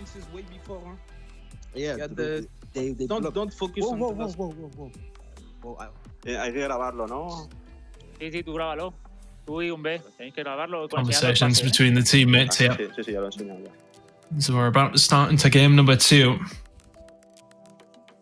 I heard Eldridge saying there that we just always looking for that killer pass. And you kind of felt that, I suppose, but it was made scrappy, wasn't it, in the middle of the park? It was hard to get things going, but the goal at the start there, as you mentioned, 5 minutes in from Cavani. Let's go. It felt inevitably that the floodgates had just opened, but Celtic defended well. They played scrappy, got their goal back, which I have no doubt we will get to see in a second as well. It was just that extra little pass to Cavani there, and he is never missing from 6 yards out. Yeah, his strength as well there to ride the challenge of the Celtic man coming across. But then, I mean, moments later, it was almost like defensively they just switched off. And in fairness, from that angle, maybe you don't expect Umbi to rifle that one home. But you still have to be switched on. And we heard the United boys there, and I don't want to say they were argumentative. They were certainly passionate and animated, and they're a team that is full of passion between Cams and Eldridge. I mean, not so much Ostrovic. He sort of sits there and just says, okay, when do I score goals? But, you know, I think it would be very easy for them to allow frustration to creep in and a bit of complacency maybe here in this second game. I mean, if that chance from Cavani there from Ostrovic around the 85th minute finds the roof of the net, you're laughing. But it was... you know, it was certainly not the result that United would have wanted. They have to shake it off now. They can't get those points back. They go again here in game 2 and we'll see what changes they make. Si yo, por ejemplo, la paso con un central o con uno de los mediocampistas, selecciono uno de arriba rápido para bajar, ¿sabes? Rápido. Guys, so the pass. The pass, yeah.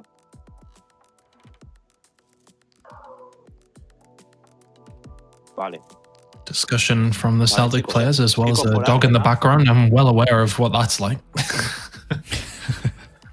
Working from home, especially in this kind of setup, it's always interesting to see who has animals in the house.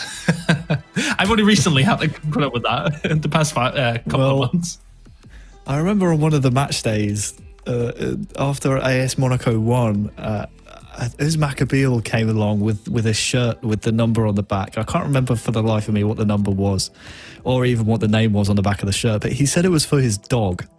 And he said, this is the newest member of AS Monaco. And that was one of my favourite moments, I think, of last season, because it was so random, but it was, you know, it just painted the picture as to the life behind Uzmakabeel for AS Monaco. He no doubt will be watching this match with bated breath. Of course, coming into Matchday 2, Manchester United, they were second in the table. That's changed now with fixtures going on all around us. We still have matches to come, of course, Chris, but yeah, this one, I think Manchester United again will feel that they let that one slip. And well, if they get another 3 points out of this second game, I think it won't matter too much to them. They might be able to forget about game 1, but Celtic, they were stubborn. They were very stubborn indeed. And in game 2, they'll be hoping to get the first goal and maybe control the game from there.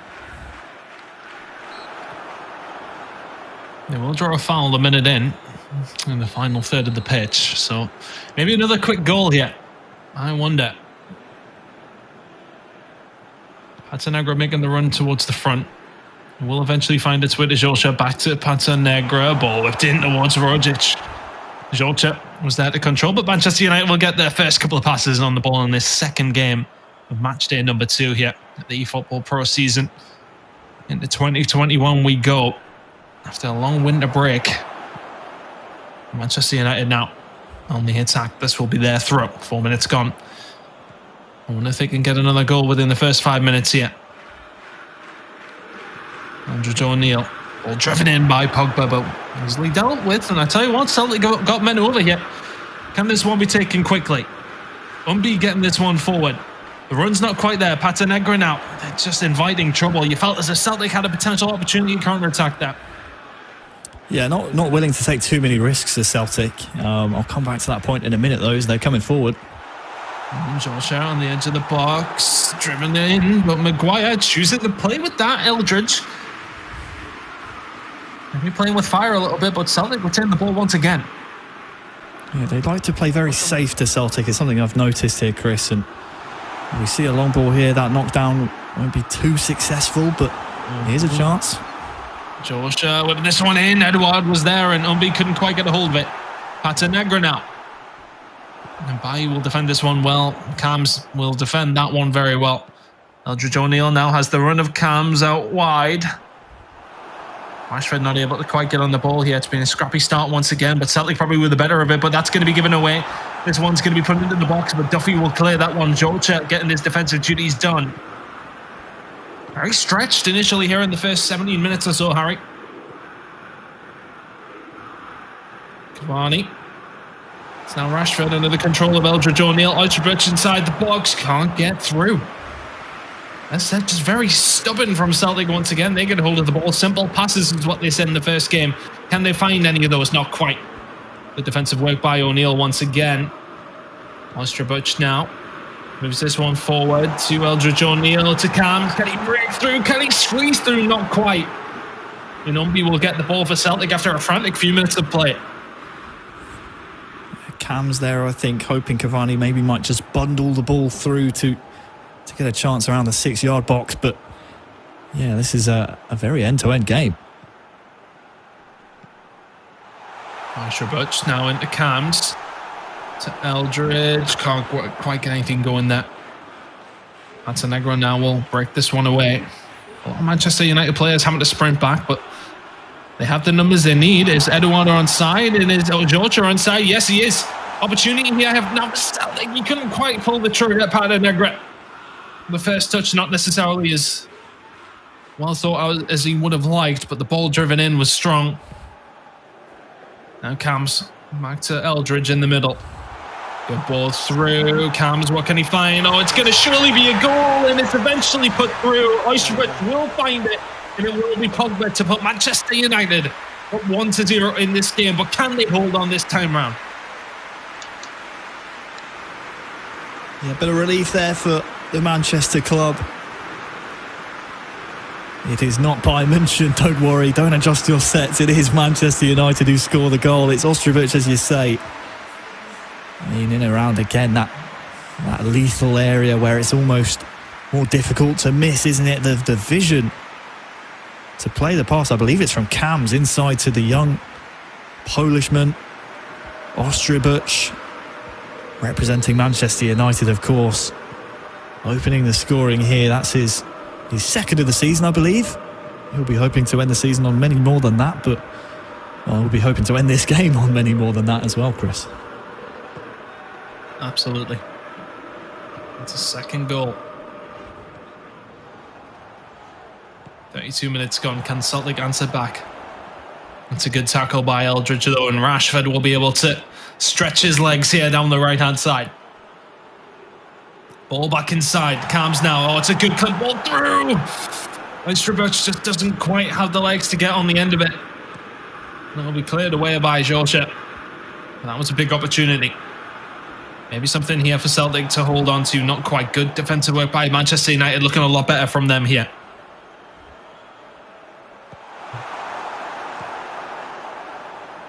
Some nice ideas from Cams. He's almost playing a quarterbacking position, if you will.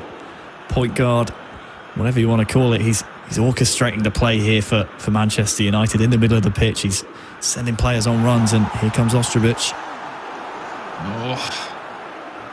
It was an opportunity, and we can hear the frustration from the Manchester United fans.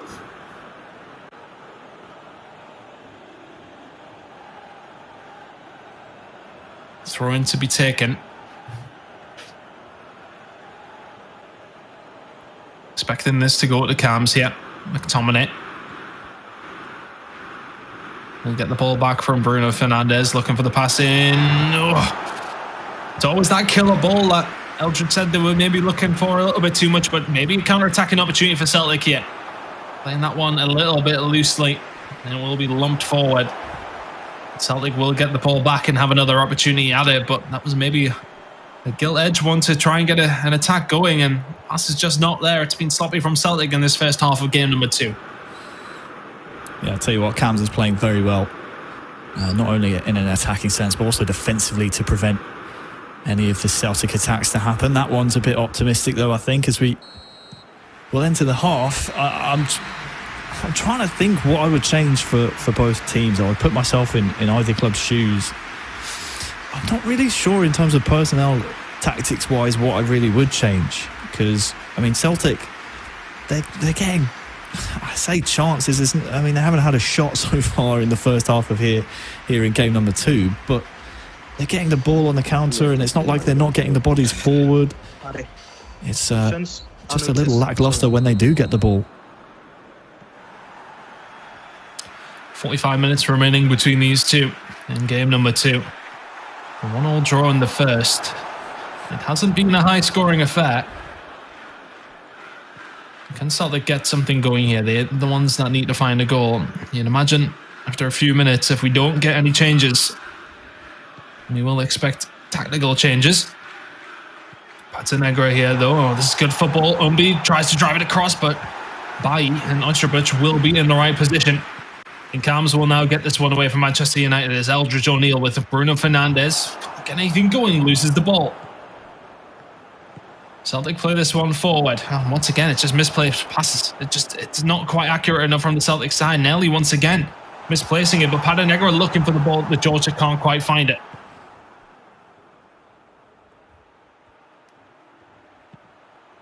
Cams now with the pass inside. Finds its way to Eldridge. Oysterbuch looking for the pass in. That will be a free kick to Manchester United. Booking for Scott Brown. Not shocked.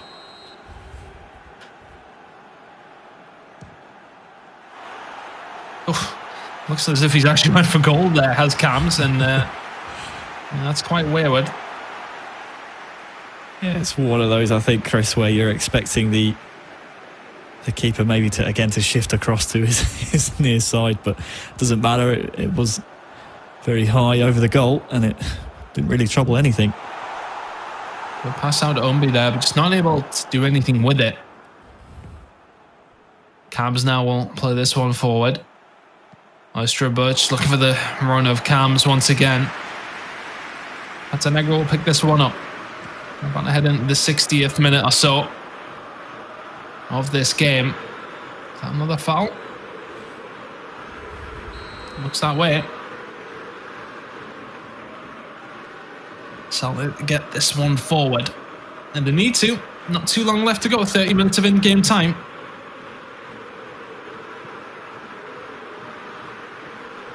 Oh, just lumped forward. That one will run out of play.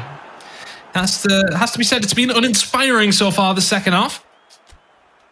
Yeah, it's not one to write home about, certainly, but you can see some of the tired legs on the Celtic side. They're going to replace those with some fresher legs. Let's listen to the Manchester United boys.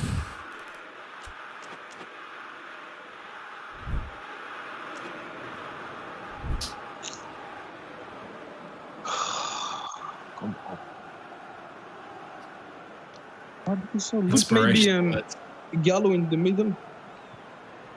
He's faster. H7, H5. Yeah, that's Gallo. And we have one more sub. What do we wait a bit? Yeah, let's wait. Most likely it has to be Pogba. Yeah. Allez, let's go.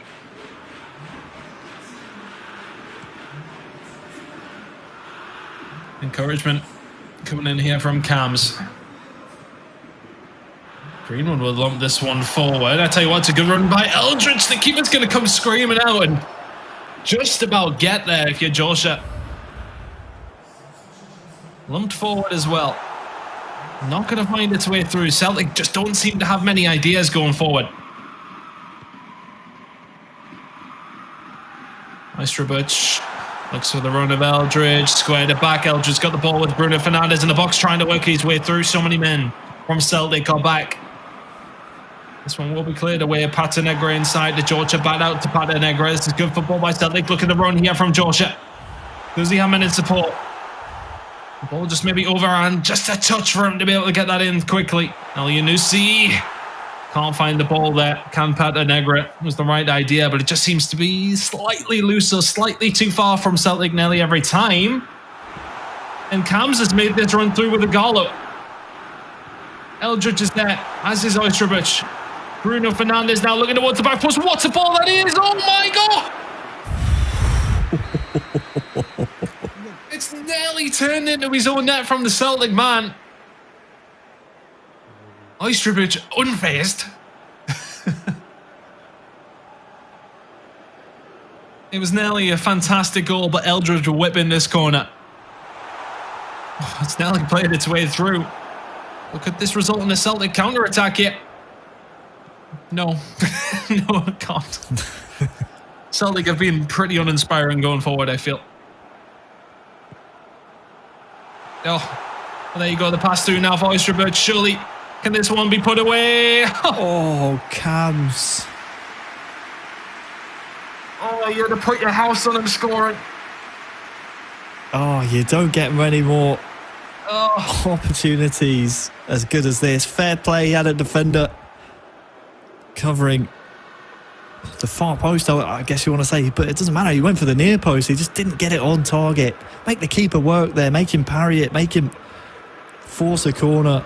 And look at Eldridge right now. He knows that at 2-0 there, 75th minute, where Celtic have not challenged you barely at all here in the second half. In the entire game, they haven't had a shot on target, a shot period yet. Then that game at 2-0 is put to bed, but Eldridge knows this one is not over until it's over. He knows how gritty and how determined this Scottish club can be to snatch a result where otherwise they maybe should not, but there's still time. Oh, that's a good ball slip through. Surely Oysterbuch can do the business here, looking for the pass inside. Oh, you would have liked to just see him go on his own. Celtic can't clear the ball. My goodness me, Eldridge to finish it off the post, surely! It finally comes from Manchester United as the offside.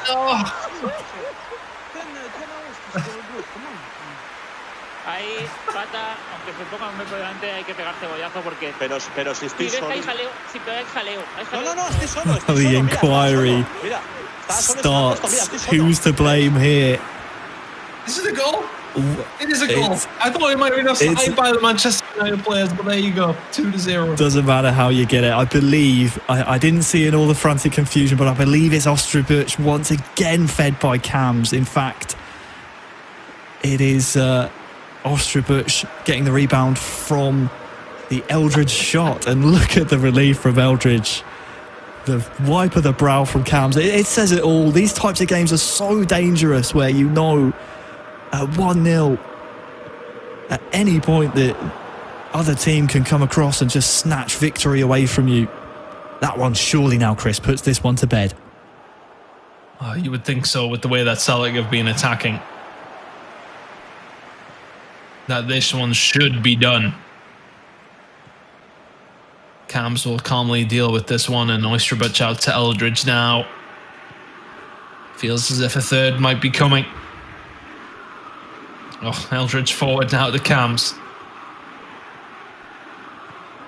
Out to Eldridge once again. That second touch might be a little bit too much, but where's it going to fall? Not quite in the right place. Eldridge just to control this one. 85th minute now. Back to the here they go, and Oysterbuch will take his time with this one. It has to be said, you know, Manchester United very much good for the money on this performance. And will we play back, and Celtic maybe do have a small glimmer of hope here. Just I can't even remember a Celtic attack. I can't remember one. Yeah, it's been lackluster. It really has. I mean, not a single shot formulated by Celtic so far here in this second game. They've just seemed to have petered out after scoring in the first game. The 1-1 draw, they'll take a point away from this engagement, but ultimately Manchester United looks like they'll be taking home 4 points here between these two clubs. But you're right, it's been thoroughly uninspiring by Celtic, and I think Manchester United mostly relieved as opposed to proud of this result. I think they move from this one and they try and learn from it as we just sort of peter out the final moments of this game. If you're Celtic, you're now maybe going for goal of the week. Try and get something from this one, but time has ticked down far too quickly, and after poor performance from Celtic, Manchester United will pick up the pieces and pick up the points. 3 in the second, 1 in the first. They get the biggest spoil of the shares, if you like, and they will take this victory. Not a single shot from the Celtic squad in the second game, and I think uninspiring might be kind. Yes, yeah, certainly. I think we saw the frailties of Celtic this week. I know we could excuse them last match day because they had to go against the two-time eFootball.Pro champions in AS Monaco. I mean, there's no real hiding from this result. I mean, this is it's a difficult one to take if you're Celtic, because you know that after stealing a result, I suppose you could say in the first game, you went toe to toe with Manchester United.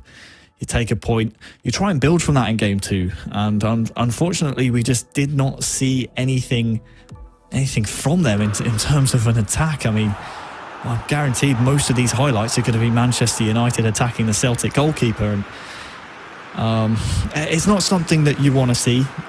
The benefit for them is, yes, they've got their first point of the season. They're no longer on 0 points, so they join the rest of the eFootball.Pro leaderboard in having some points. But ultimately, the way that you attacked was, it left a lot to be desired. It was very uninspired, and Celtic, unfortunately, I think they'll be very, very frustrated with how Matchday 2 played out for them. And it will, as said, be a Manchester United highlight reel in these highlights, especially from the second game. What a ball that was there as well. And I don't know how that hasn't ended up in the back of the net. The reaction says it all. It's one of those chances, Chris, where I actually, although it doesn't go your way, again, that one from Cams goes wide. You think Manchester United is just not their day. You can see the reactions. But I like that from Ostrovic. He fires it into a dangerous area where you never know what can happen.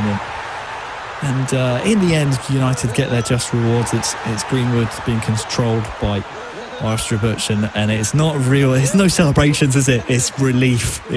It's absolute relief from the boys there, and they know that they not so much got away with one there, but they I want to say avoided a banana peel of a potential result there in game 2.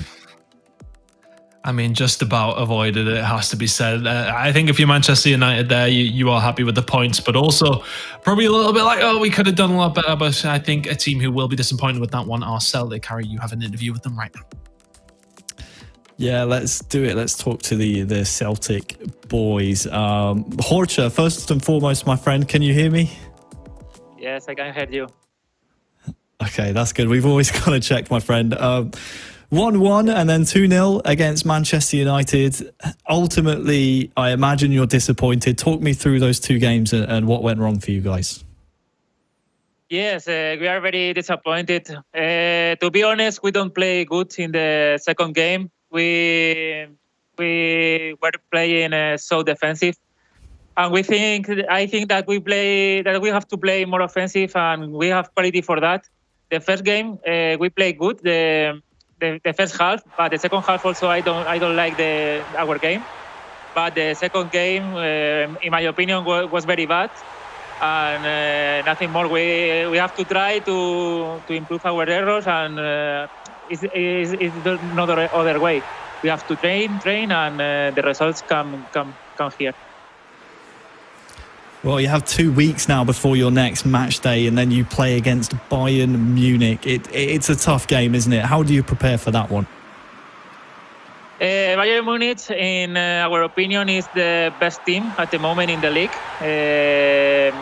We know that it will be very difficult. We have a very difficult calendar, but I think that we know how to beat them.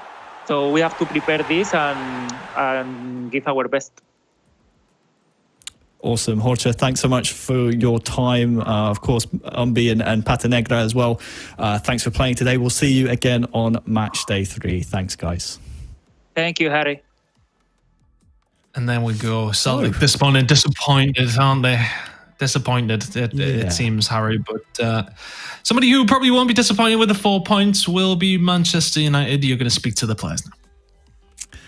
Yeah, let's do it. Eldridge, first and foremost, can you hear me, my friend? I mean, you have a big smile on your face, so I imagine you can. You know what? Let's skip that question. Let's talk about that game. 1-1, and then you come back in game 2 to win 2-0. I feel like I ask you this every week, but are you almost disappointed you didn't come away with all 6 points this week? Well, this week we are a bit happier than we were last match day, but I think we could have gotten 6 points if we prepared ourselves a bit better. I think we did really well. The first game, it was a bit heavy for us. Also, at the last minute, we tried to change some things. Unfortunately, it didn't go in our favor, but I think we played pretty good. And in the second game, we actually were in no danger, controlled the game. We managed to score 2 goals, although I think we should have scored 3 or 4. Also in the first game, we were unlucky with some last tackle saves or some last blocks. I don't know how, but we were a bit unlucky. And if we were a bit more lucky, I think we should have gotten 6 points, and we are still happy with 4. So we have 8 points out of the first 2 match days. It's not so bad. Yeah, not so bad whatsoever. I believe I'm right in saying you're top of the table right now, which is fantastic. Your next match on match day 3 is going to be against Arsenal. Obviously, former teammate Jos in Dominator. How do you approach the match against Arsenal on match day 3? Everyone knows that Arsenal has a certain playing style and they like to hold possession. So, yeah, it's hard to prepare because they are the only team to play like this. All other teams play a bit more quick attacking style, and actually we should just bring the pressure to them and try to disrupt their build-up. And hopefully, if it works, then we can get a good result from it. But it's always hard against Jos because he's a very good co-op player, and with his twin, I think they have the best chemistry out of everyone. Yeah, they are twins, so hopefully we can hurt them. Awesome. Eldridge, Kams, Ostrovic, congratulations on the 4 points. We'll see you again on match day 3. Thanks so much, guys. Thank you. So there we go, Chris. The lads, again, felt a little bit unlucky in game 1, and I think I almost mirror Eldridge's assessment that maybe on another day they come away with 6 points there. But 4 points across the 2 match days so far, on each match day, I should say, so 8 points total. They're looking very, very healthy, much healthier than they were at this point last season, if I believe I'm right in saying, where they were in the lower half of the table. So it's good to see from Manchester United. Yeah, I think, if you're averaging 4 points a week, things will be looking very, very nice. But let's have a look at the league table to see where that puts them. I'd imagine with only a few games gone, it will indeed put them at the very top of the table. We can see that on 8 points. So fantastic stuff from them. Of course, we've got a few good more games to go. We're over halfway through match day number 2 here as we head into our next game very, very shortly. But Manchester United, I think, they'll be happy with this position so far. As you alluded to, it's one of those things where, last time around they didn't have the best of starts, but looking good for them so far with 8 points to their name. But we do have an absolute corker coming up just after this. Harry, I mean, this table, though, what are the outliers here? Celtic at the bottom there with games to be played as well. It's not looking good for them at the start of the season.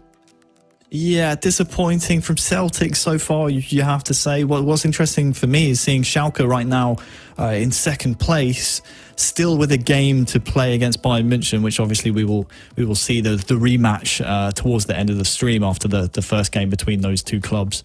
Unfortunately, had some disparities in the connections, so that will be a really fun one. Schalke have a chance to go top if other results go their way, which when we looked at them last season, we thought, there's nothing they could do to maybe rectify that situation in terms of how they were playing last year. But there they are. They're up towards the top end of the table, which is great. But we still have, like you say, so many more games to play, like Roma, Juventus, Galatasaray, AS Monaco, all still to play. So this league table, very much expect to change come the end of the stream. Absolutely, but as mentioned, we do have more games to go. Let's head into the third match. It is going to be Monaco taking on Roma.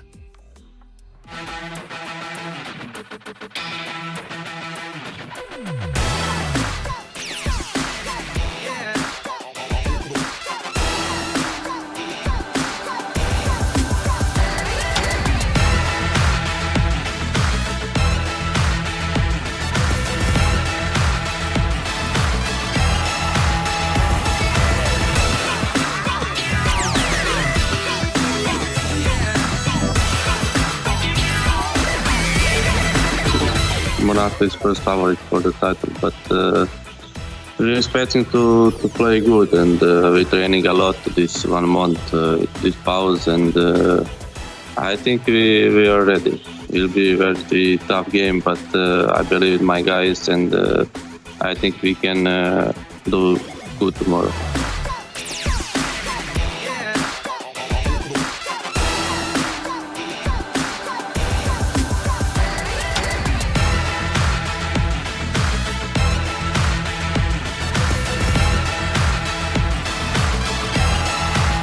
Like always, since 2 years now, we expect the 6 points. We want to win each game. It's our target. It will be difficult for sure because Roma have a good team, good players.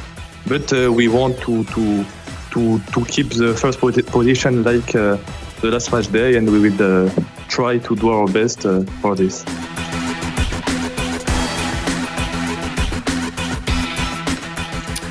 There you go. Both teams feeling confident. And I think, you know, if you're Monaco, absolutely that has to be the case. But Roma, I suppose you have to remain confident going into this game, Harry. Yeah, I was pleasantly surprised with how Roma came together as a club. Obviously, their first season in the eFootball.Pro, we saw our first real glimpse of them on Matchday 1. And I was really surprised when you look at this, lineup that the club has selected. I mean, Roxa and Kepa have been a duo for years now. You slot Venom in there, who played for Arsenal last year and had such promise around him on that Arsenal team. But the team in general tended to sort of fall flat, short of expectations. You had questions about whether or not this Roma team would work, and I was pleasantly surprised. They were unfortunate to not get more points than they did against Barcelona. They came away with 3 points, but their attacking style, they certainly had a very prominent brand of football that they were playing. And I think if AS Monaco aren't defensively on their game, you see the MVP of Matchday 1 there for a moment, Ousmane Abil, just stretching and getting limber. I think AS Monaco might have problems because this Roma team, they like to play very direct. They play long ball football. They try and catch you on the break, and we'll see it often here, no doubt. And I think the winter break certainly will maybe benefit them more than other teams as they try and hone in on that style of play that they seem to have played so well after Matchday 1. Well, it is a big task for Roma, as you have mentioned here, Harry, but I think if you're Monaco, you're going in every single game very much expecting to pick up maximum points. But can they do it here against Roma? It will be a fantastic start for them, of course, up against Celtic last week. They took the maximum points there, and they'll be wanting to do the same here against Roma, who will be shooting from left to right. And there, of course, burgundy and orange, but in the white will be Monaco from right to left. Yeah, again, as I said before, just watch out for the long balls from AS Roma. It really caught Barcelona off guard in the first game they played on Matchday 1, and it's a prominent tactic, and we'll see if it works for them here. It's a shot from quite some distance out by Venom, but maybe a little bit overzealous with that one. Ball out wide, and it is going to be Lotfi. Look for the ball inside for Ousmane Abil. Can't quite get that. This one will be cleared away by Kepa. Now to Venom. The run's coming through, we can see, but it's a good ball through here. What can Kepa do? Not a great deal. Good defending by Lotfi. This one not able to be cleared away, and Roma retain the ball. It's going to be Roxa looking for the ball through, who's deciding to get rid of that one. Well, just about. Going to be actually a corner coming out of that one for Roma. Kills you to whip this one in. Expecting the front post. See that Roxa? He's finding himself there, and of course can't quite get that.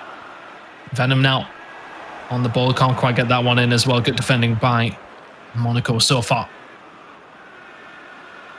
Yeah, I've said so much about Roma's play style. I think we have to talk about AS Monaco's play style as well as they deal with this threat from Roma. They are, back-to-back eFootball.Pro champions, and then they are that for a reason. They feature the Matchday 1 MVP, Ousmane Abil, who orchestrates things. Just watch out for the green cursor whenever AS Roma are attacking. It means the captain, Ousmane Abil, is lurking in dangerous areas.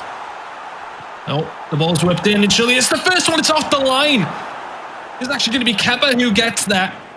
A really big opportunity, though, for things to get going here for AS Monaco. Ball whipped forward by Uzmakabel, who will retain it once again with Sidibe. That's the first big opportunity as Lotfi lofts the ball forward. That's going to be offside from Kills-You. Very, very close, but Monaco with the first big chance of the game. A huge chance. Just reminding Roma that yes, you are the new boys in the league, and in the club sense at least. These players, of course, have played in previous seasons of eFootball.Pro, but these are the reigning champions here. Like, this is AS Monaco we're talking about. Oh, there's Magabel, the kills. Yeah. Oh.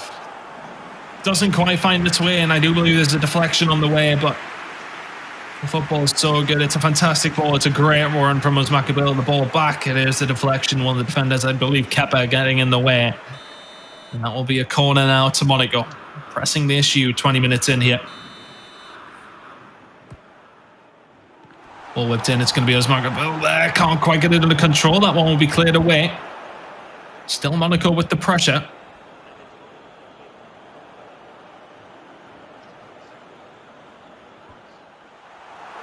Whipped in towards Uzmakabel. Sidibe now turns.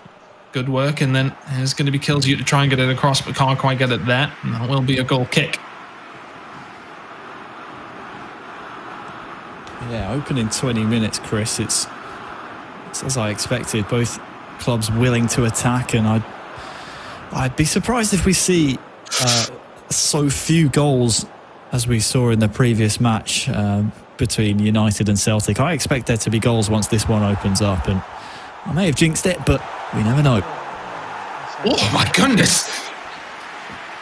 Looks like good defending in the end by Monaco, but there's a potential opportunity there. It was Dzeko who hit the ball towards the end, but I do believe that's actually going to be a goal kick. It is. Venom going for the shot there with Dzeko, and not quite paying off this time round, but Monaco send it forward and don't get much from it, although have they given it away? And Roma, not quite. Lumped forward once again. Monaco just can't get a hold of the ball yet. Ball through, not quite there, as Macabel will send it back and just about get it away with the keeper once again. Roma, bodies in the middle. Bodies going forward. They're just making this one scrappy on Roma. Can't really do a great deal with it, but Kills-You will get this one away as Macabel keeps it in there as well with Volland. And Lotfi now trying to go forward, but good defensive work and good play by Roma so far, has to be said. Yeah, good tackle by Roxa. Needed to be done. It was strong. It dealt with the threat of AS Monaco. You need more of those in the midfield if you're going to snatch a result out of this one, because all it takes is a moment of brilliance from these three players representing the Monegasque club, and they open you up. Oh, here we go. Surely as Macabel to make it one. There we go. You talk about that one moment to open things up. And it's the pass that just cuts them open as Macabel at the back post. And it's an ever so simple finish. 1-0 to Monaco. And it just takes one good opportunity. Yeah, right on cue. The Matchday 1 MVP steps up and he takes his time. Good bit of patience shown here, because a lot of newer players in the league or even amateur players competing in the eFootball Open might look at this opportunity and I think they have to shoot so much earlier, but the veteran, the three-time world champion, knows how much time he had in that situation, picked his spot, waited for the goalkeeper to guess and second guess, and 1-0 to AS Monaco is the result. Really, really well worked goal. It's an extra little pass. Roma maybe with a potential opportunity there. Venom looking for the back heel through. Couldn't quite get there, and as Macabel will play this one back to Lotfi. Kills-You. Back to Lotfi to Macabel. Oh, the touch is poor in the end, and that's what's just about saved Roma. Hard one to bear for us. Macabel there. There was a player through, but Roma may be able to counter-attack yet. It's Venom who's broken on through. The shot across goal, is it going to come? Oh, the extra touch is maybe not needed, but Kills-You gets back and defends well.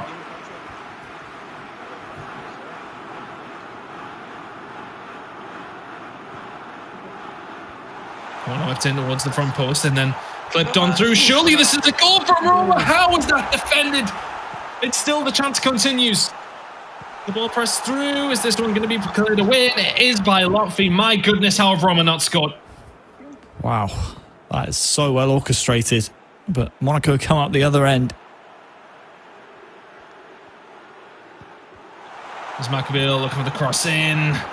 Lotfi's not there. Is Kills You going to pick it up? It's going to be Lotfi. Oh.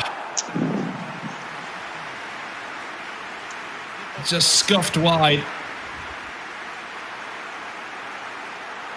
It's maybe just a half chance, isn't it? Yeah, it was never on balance for that half volley, I want to say, but I want to come back to that corner that we just saw from Roma. It could have very easily been an equaliser. Well orchestrated. I believe it was Kepa who said, give me Fazio and I'm going to pass back, and that's exactly what happened. The header flicked on, and from then on it was absolute anarchy, and were it not for some great defending by Kilzu, we would be 1-1 at this point. There we go, 1-0 to Monaco. At the halfway marking, as we say, deserved, but you know, Roma have had chances. I don't know with this game yet, but Maccabiel has been dictating the play, hasn't he, for his team, and they allow him to do that and just work off him. Monaco looking good at 1-0. Yeah. Borca, SS or center forward, and I'll be fine. What do you think? It's okay? It's okay. We have action. We're playing good. We just have to do not press. Yeah. Play safe. Play it. Just that. Don't be too aggressive. Yeah, I think I agree with that assessment there from Venom. That we're playing well. He said to his Roma colleagues, I think chances will come for them. They just need to be patient, but they also need to be very, very at the utmost of concentration levels, because, as we said before, all it takes is a moment for AS Monaco. Literally on cue, I said that, and all of a sudden, as Maccabiel is staring down the goal. So here's a chance, though. Huge chance, surely, and this is surely going to be Roma at 1 apiece, and it's going to be Roxa. Put that one away, and it's just a nicked ball in the middle of the pitch and a through ball in. And that's going to be a disappointing one for Monaco to concede. 1 apiece here, and we got a game in our hands in the second half. Yes, we do, and I think you're right in that Monaco will be disappointed in conceding that kind of chance, because we even heard it. I think it was from Kepa again. He said, you can't miss from there, and it's beautiful from Roxa, a great finish. He now joins his teammate Venom as the joint leading goal scorer, both now on 3 goals. But it's the substitute introduced at half time. Borja comes on, and it's 1-1. There's Maccabiel in the middle here. Oh, looking for the pass back inside towards Lotfi. Kills you. Does Maccabiel surely not straight away? It's a good save. Not quite in the top corner where you would have liked it if you are the Monaco player. Comes back here to his Maccabiel. Oh, and the shot's just curling inward a little bit. Corner coming up. There's Maccabiel. He's going to whip this one in. Towards the front post. Oh, a flurry of players there, and Lotfi can't get the second ball. Roma can't get out though. Lotfi now looking for the pass through towards Maccabiel, trying to thread the needle. Kills you, will get a hold of it. Oh, it's a good pull. Lotfi to Kills you, surely 2! It's very well worked by the current champions, and they get it done. 2-1. And just a couple of direct passes. They always work for the extra one. And all of a sudden, Monaco have the lead once more. Yep, 2-1. Monaco reinstate their lead, and it's the clinical combination we saw so much of last season. Lotfi into the feet of Kilzu. He scores his second of the season. And we saw him, Kilzu, towards the top end of the goal scoring charts when regular season play was suspended because of the global pandemic last season. I believe he was in the top 2 alongside his Maccabiel. So for him at this stage to only be on 2 goals, I think he'll be a bit disappointed by that, but It's the results, I'm sure, that matters the most to him. But whoa, what a goal that was! Still analysing the previous goal, and Roxa comes home and fires home his second of the match. My goodness me. Just like that, things are turned around. And it's now 2-2. Roma showing they are nobody to be underestimated. And Roxa comes through and absolutely wellies it into the back corner.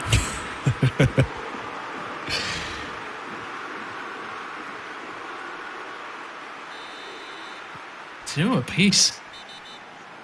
My goodness.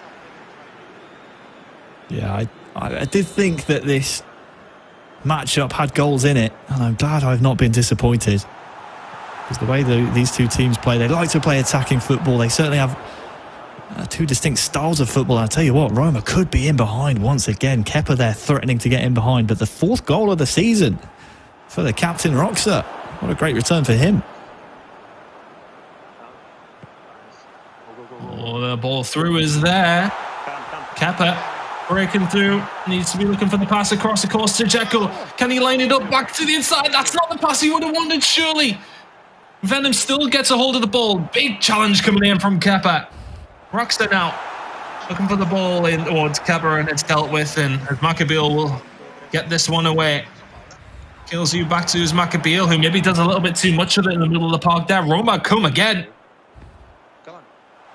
Venom, clip ball through to Dzeko. Surely it's converted in Roma. In the lead, 3-2. It's bundled home. It's not sexy at all, but my goodness me, Roma. 3-2 up the Italian outfit, looking great against our current champions. And it's the captain again. Roxa. The hat-trick on the day. Wonderful. Again, wonderful return for him. A man who, alongside Kepa, was on the Serbian team that came so close yet so far away from victory, falling in the grand finals of the E-Euros last summer. What ball? The ball clipped in. It was in such a dangerous area. It made the keeper question whether he should parry, whether he should kick, and it's just that moment of confusion that led to the man on the left-hand side of your screen completing his hat-trick. Wonderful stuff. Ah, yes, Roma back in the lead.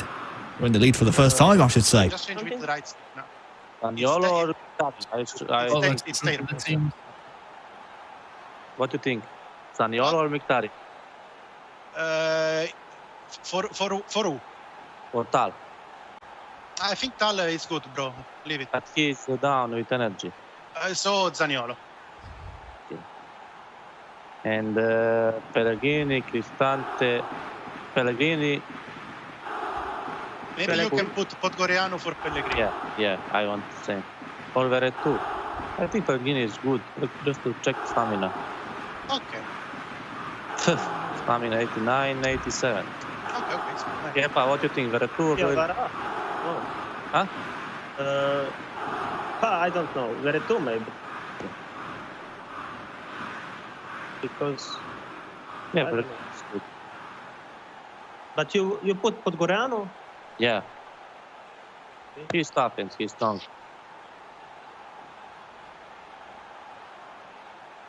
Okay. Leave me Jack.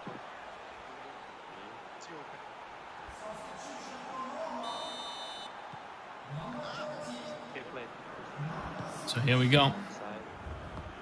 Monaco have got some work to do here. Who would have thought we'd have been in this position, Harry? All lumped forward by Roma once again.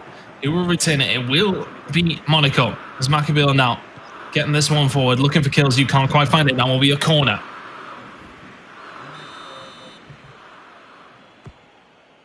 As Maccabiel to whip this one in to himself as well, and people will get there for Roma.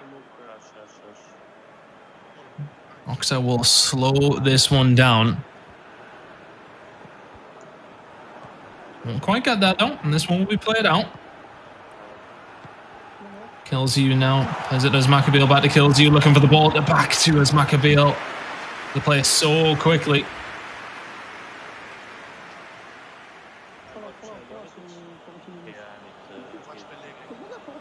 Waiting for the throw-in to come, Harry, and I'm really not sure which way this game goes. I mean, Roma are in the driving seat. Oh my goodness me, what a back heel that is. Surely they finish it off.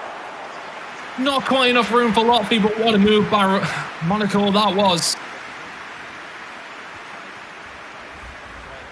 Yeah, it just wasn't enough space for him to get the ball out of his feet. And, well, Roma threatened once again. We heard during the pause how they were discussing what their substitutions should be. It could come down to a substitute that makes the difference here. And Roma know this one is not over. Still 15 in-game minutes to go. And the reigning champions, back-to-back reigning champions, I should say, certainly know how to snatch a late goal. Roma, though, potentially in here. Venom, he goes for the battering. Oh, my goodness me! But from distance, what a save as well. Roma are becoming very, very entertaining towards the dip, towards the end, and look at this. It's some volley from there. Roma can't quite get it in. It will be a corner.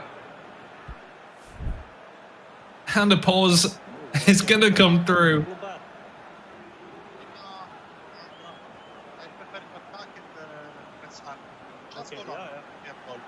Maybe to put Zaniolo on IMF. What do you think? Okay. Put Goriano to go up for the corner kick. Yeah. Let's look for him. Goriano and Jack. Yeah. Pellegrini will cross. Bro, I'll go quick straight. Okay. Pellegrini will cross. Yeah, for we the have only Goriano and Jack going forward. Blue line. The game is resumed. Plenty of discussion there between the Roma boys of the plan. 10 minutes of in-game time before a real big upset. And I'll tell you what, if they can find another, this one should be done. Roma once again with the ball in Monaco's third. And it'll be a throw into Monaco. You need a goal, yeah. That they do. It might be a little too early for Roma to start trying to kill off some of this clock. And, well, Monaco are pouring bodies forward. Suddenly there's massive gaps at the back. They do defend, though, that is important. Oh. And Lotfi can't quite get the ball through, but the pressure coming through is not enough. Roma deal with it. What a challenge by Kilsey.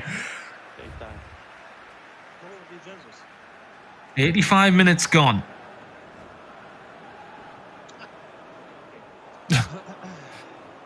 Venom not quite able to find that pass.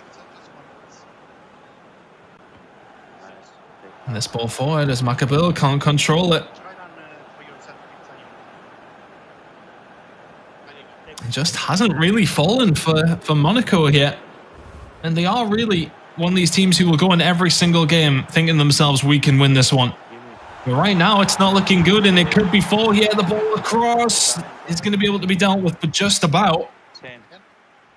As you going towards the ball here, but the man with all the goals Rocks are trying to create.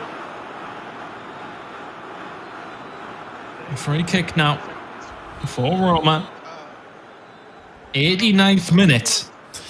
Yeah, this is the sort of territory, Chris. You play the ball into the corner. You start playing game management. It's a bit closer to the 90 minutes now. You don't want to give Monaco a time or even a chance to counter-attack. They may well get it, though. 4 minutes of added time here. Lotfi now will play it forward towards us, Maccabil. Look at the run on the left-hand side from Lotfi. That's probably not the pass that he wanted to do, and then it's going to be rushed by Kills-You. As Maccabil now still in control. Good defense by Roxa. It's lumped forward. Monaco retain though, and they still have a minute here. That clearance is going to work for Roma. We're into the 94th minute. And Roma are surely and will take the 3 points in game number 1 against our current champions of Monaco. Save video clip, don't forget. My goodness me, what a result. That is a brilliant 3 points from AS Roma. Let me tell you, and the man who deserves the plaudits the most is Roxa. Absolutely wonderful game from him. The captain stepping up in big games and big occasions like this is what you love to see. A hat-trick and a defensive masterclass kept AS Monaco, despite their 2 goals, it kept them at arm's reach. And after the comeback, it's a wonderful, wonderful position to be in. I think yes.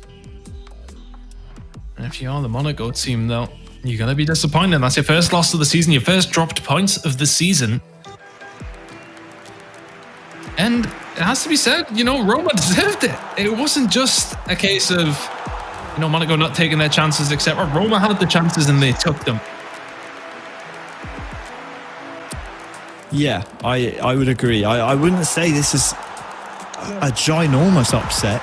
Obviously, Monaco dropping points at any stage of the season is going to be a shock to anyone because of how good they are. But, you know, let's not write off AS Roma. I mean, we saw the caliber of goal-scoring talent they showed it in Matchday 1. It was just a couple of defensive frailties against Barcelona in their second game that saw them not come away with maximum points out of that engagement. And obviously a little bit of magic by Alex R thrown in, sprinkled in there as well. But I mean, Roxa with a hat-trick. I mean, last match day we saw Venom with a hat-trick as well in the 4-2 win over Barcelona. And what surprises me most, I'm not surprised that Roma come away with 3 points. I'm surprised at the resiliency from this team. Obviously, Kepa and Roxa, long-time teammates, but Venom, you know, new to these 2 players, slotting in for the Italian club this season of eFootball.Pro to show resilience and come back not once from 1-0 down, but twice being 2-1 down to then come back and win the entire game. That for me shows a bit of pedigree about this AS Roma team. Suddenly we should start including them in the conversation of top 3, maybe even top 2 come the end of the season if they can, you know, take something away from this second game as well. I think this second game will be very, very telling as to where both of these clubs lie after Matchday 2. You feel as if it really could go either way. And I believe we're into the second game this time. It will be Monaco from left to right in their home kit, the red and white, of course. Roma now in the orange and blue. Oh my goodness, is this a chance already for Monaco? And you feel as if, I mean, even from my standpoint, they maybe will want to make a statement in this second game. They lost that one to a very close affair. But they'll want everybody to know that they are the best team. And I tell you what, that's already 1-0. They picked them apart, and it's just one good pass through, and that's Monaco. 1-0 up after 2 minutes on the clock. And that statement, not quite made yet, but it's a good stop. We may well see a very, very angry AS Monaco come out here in Game 2, Chris. Certainly a goal within the first 3 in-game minutes from Kilsey leads me to believe that we are going to see something to that effect. A wonderful pass. I think it was from Ousmane to feed the young man who's now on 3 goals for the season, I do believe. Wonderful finish. Great goal. And, well, that sets us up perfectly for Game 2. We wanted goals, Chris, and we've got one in the opening 5 minutes. Will we get some more here? There's Maccabil now. Good ball down the side to Lotfi. Looking for the ball in to kill you on the edge of the box. Not able to quite find it. Roma can't get this one back. There's Maccabil looking for the ball inside. Not going to happen. Good defensive work coming in from Roma, but they've been disappointed to concede so early. Good turn by Maccabil. Looking for the pass through, but the keeper will get there, and it's looking like it's going to be a foul on the edge of the box.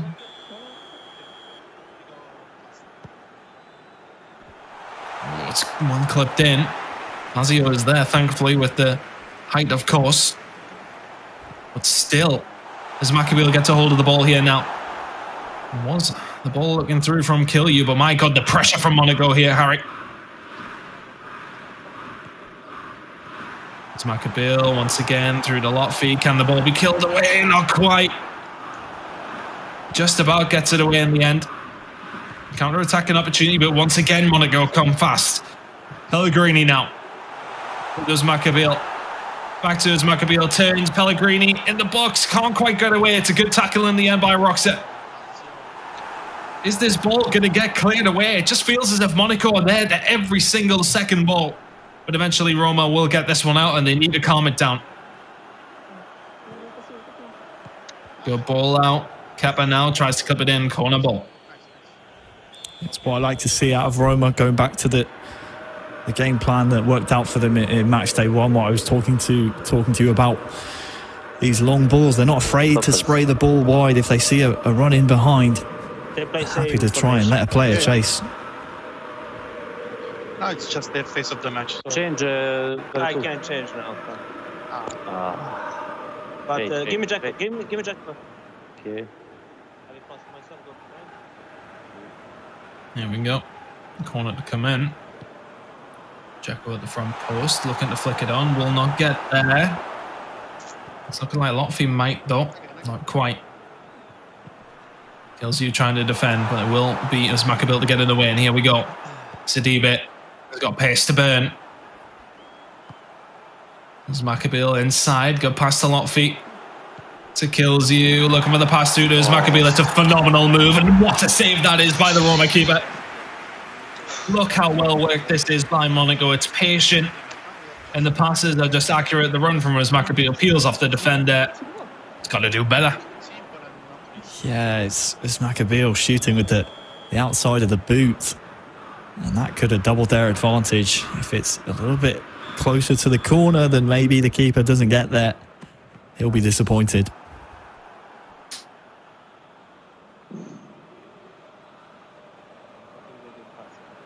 Front post is covered from the corner, so a throw-in coming up here. Monaco, it's thrown in towards Pellegrini. As Maccabil will once again retain the ball. Out to Kills who will whip this one in. Keeper will just about get there before his Maccabil does.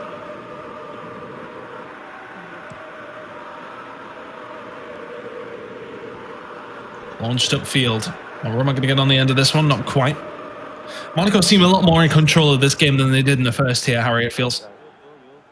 Yeah, I wouldn't say this one's over by any stretch of the imagination, though. We're seeing a lot more, Roma mistakes, more Monaco chances on the back of those mistakes, but that one will come to nothing. You just expect Roma at some stage of the game to settle down in that midfield and maybe start fashioning some chances of their own as they chase the elusive equaliser. And, well, something needs to change. They're just not... they're lacking a bit of sharpness at the moment in that midfield third. And the Monaco, they're picking up the scraps and they're munching on them. All there from Kills not able to find a great deal. Oh, man, they're going to be able to get this one away. Big tackle. Huge tackle by Lotfi in the middle. Is he going to be able to provide anything here? Not quite, under a lot of pressure, but as is Mancini, and all of a sudden as Maccabil has broken up through Kills, you can't quite get there. The pass is overshot. Trying to put it back in the middle, but Roma are back in numbers, and my goodness me. That was a big opportunity for Monaco to not put this one to bed, but to double their lead. They still might have another opportunity to do so. What a strike from Lotfi. Just persist and they persist and they persist. You need to stop, don't be afraid to stop. They knock down the door of Roma. That's 2-0 now to Monaco, and it's all they deserve. Well, we had to wait 2 match days for Lotfi's first goal of the season. And what a thunderbolt that is to open your account on the season. Great goal from Volland. Great goal from Lotfi, stepping up, and usually the assister of the AS Monaco team. It's good to see him on the score sheet, and now Roma really have to chase this game. This is a big opportunity. They got men in the right areas. Over the deflection. He's offside. 1-2 with me, I'm in goal. Offside. That's a very, very good opportunity for Roma to go on to score, and we can hear the discussion ongoing.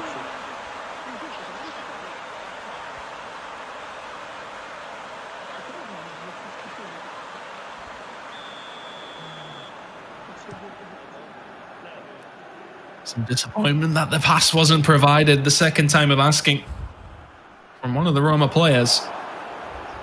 Oh, and they have to be careful here as well. Ball towards Maccabiel. Is he going to go on to finish this one? Oh, it's went all the way through. That's so unfortunate, but it is 3 nonetheless. After that huge opportunity for Roma at the other end of the pitch, one of the defenders lets the ball run through his legs, and all of a sudden, it is 3-0. Monaco are running away with this one. Yeah, they're not proud of it. Monaco, sighs of relief. Certainly, again, not one of those ones you stick on a postcard or frame to put in your trophy room. But I tell you what, when you put the ball in those kind of areas, you're banking on the defence to make a mistake. It's what I love about players who just take a chance. They don't try and play it safe. And a little cheeky smile from Lotfi. He knows that the Roma defence maybe on another day get a boot away on that and stick it up the pitch, but today is not that day. And well, Monaco, this is the 2-time reigning champions we expected to turn up. Confirmation on the goal scorer kills you, and man with Pellegrini, I believe it was, to stick it home. Well, if you're Roma now, you need to probably just hold on till the half and then go for it in the second. Make changes where you need to, but maybe an opportunity here.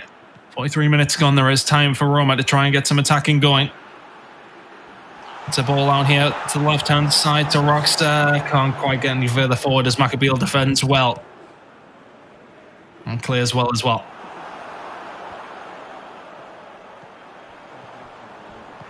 Monaco getting this one forward. Volin. Oh, what a ball that is. Kills you with Pellegrini. Out now wide to Lotfi. Can't quite find that pass back inside, but look at the pressure coming in here from Monaco. It just has to be clear. That will be the half.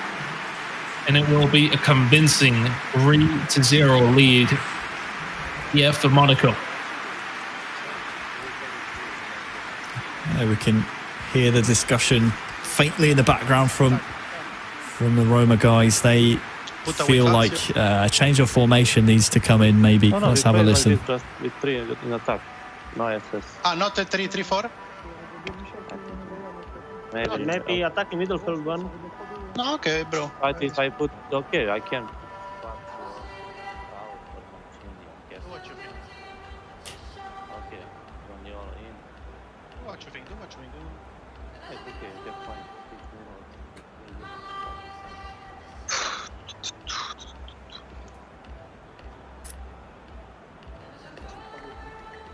Let's enjoy it. Like this, guys. Look, man of Kepa. Yeah, I saw 3-4-3. Okay, let's see. Be careful in defense. Let's just go long. Let's see what happens. Score 1. I love that tactic. Let's just go long and see what happens. It somewhat feels like supporting the team I do right now, Harry. I know it well. But here we go then. Roma need to get back into this game. Oh my goodness, is there a chance immediately? I think, on the outset, they've got a big task at hand here in the second half. I could be speaking maybe a little bit prematurely. And Monaco fans, if I jinx you, I do apologise. However, I think if you're Roma and you do go on to lose this one, would you have taken 3 points apiece against Monaco? Oh, absolutely. Any day of the week. Yeah. I mean, they might be looking at another goal here, but not quite going to have a good save coming through. But I think you're right. I think they'd have taken 3 points. It's a good opportunity for Monaco to make it. We heard Kepa at half-time say, let's just enjoy ourselves here. We've got nothing to lose at this point. 3-0 down. Let's go long, like Venom says, and see what we can get from it. Oh, good ball in. Not able to quite make anything happen on the second time of asking here, though, Monaco. It's going to be a foul by the looks of things, and free kick now to Roma. Still quite a bit of time left here in the second half, but if you want the Mount to come back, it needs to happen sooner rather than later.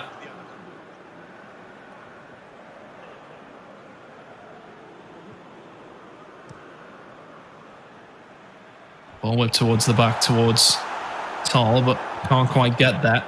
Played away by Monaco. And I wonder if Monaco just maybe play the same game. If you can look at the league table on the left-hand side, with 4 games played, that would put them in first place. Tight at the top though, Harry, if it does remain this way, which is looking like it will. Roma not too far off either.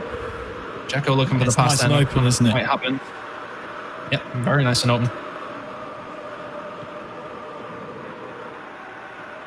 There's Maccabil now down this right-hand side with Sidibe. Kelsey looking for the pass through, can't quite find it, it's cleared away. You just feel as if you're Roma, you need a goal very, very quickly.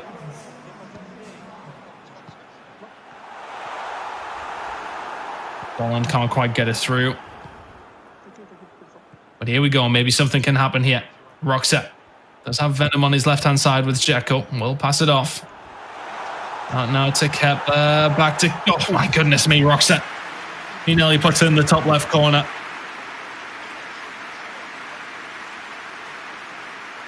Really, really well worked. Just the angle is not quite on his side. Yeah, we're also hearing shades of frustration coming from the Roma boys now as well, where they're asking for another ball to be played inside, and you can't get frustrated at this point. Yes, you're 3-0 down, but you have to go back to what Kepa was saying. Let's enjoy our football here. Let's just try and string some passes together and see what comes out at the end of it. Yeah, really try to score at least one. Difference is important.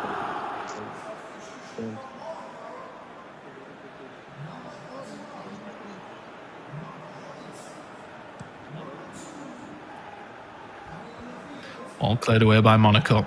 Can they add a 4th to their tally here? And oh my goodness, I mean, it looked like a break was potentially going to happen there. Oh my God, I'm not quite sure what Roma are doing playing with that ball there. That will be a foul nonetheless, but play it on. Motfi down this right-hand side. Can't quite find Kills You, and this one will be cleared away this time. Kepa gets it down the line. We'll receive it back. Roxette trying to get that through ball in, but can't quite get it through. It seems as if Monaco have shut up shop yet. Tell you what though, Roma have got men over. Ball through to Roxette, lets it run. Oh, the pass is just a little bit weird, but back to Roxette it goes. Can he do anything with it here? Looking for the ball through to Zaniolo, but not quite going to happen. This one will be cleared away as Maccabil. Can't quite find the pass, but will Jovetic get there? Not quite. As Maccabil doesn't sound very happy. Well, he doesn't sound very happy at all. Player. I think he could have stayed on his feet there, and Monaco are through on goal. I think that's why he's incensed.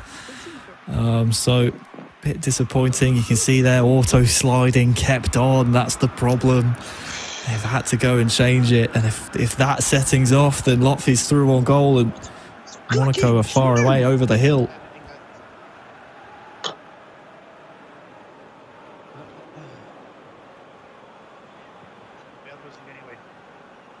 Yeah, okay.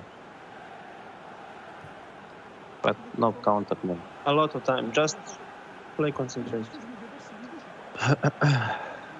Let's see.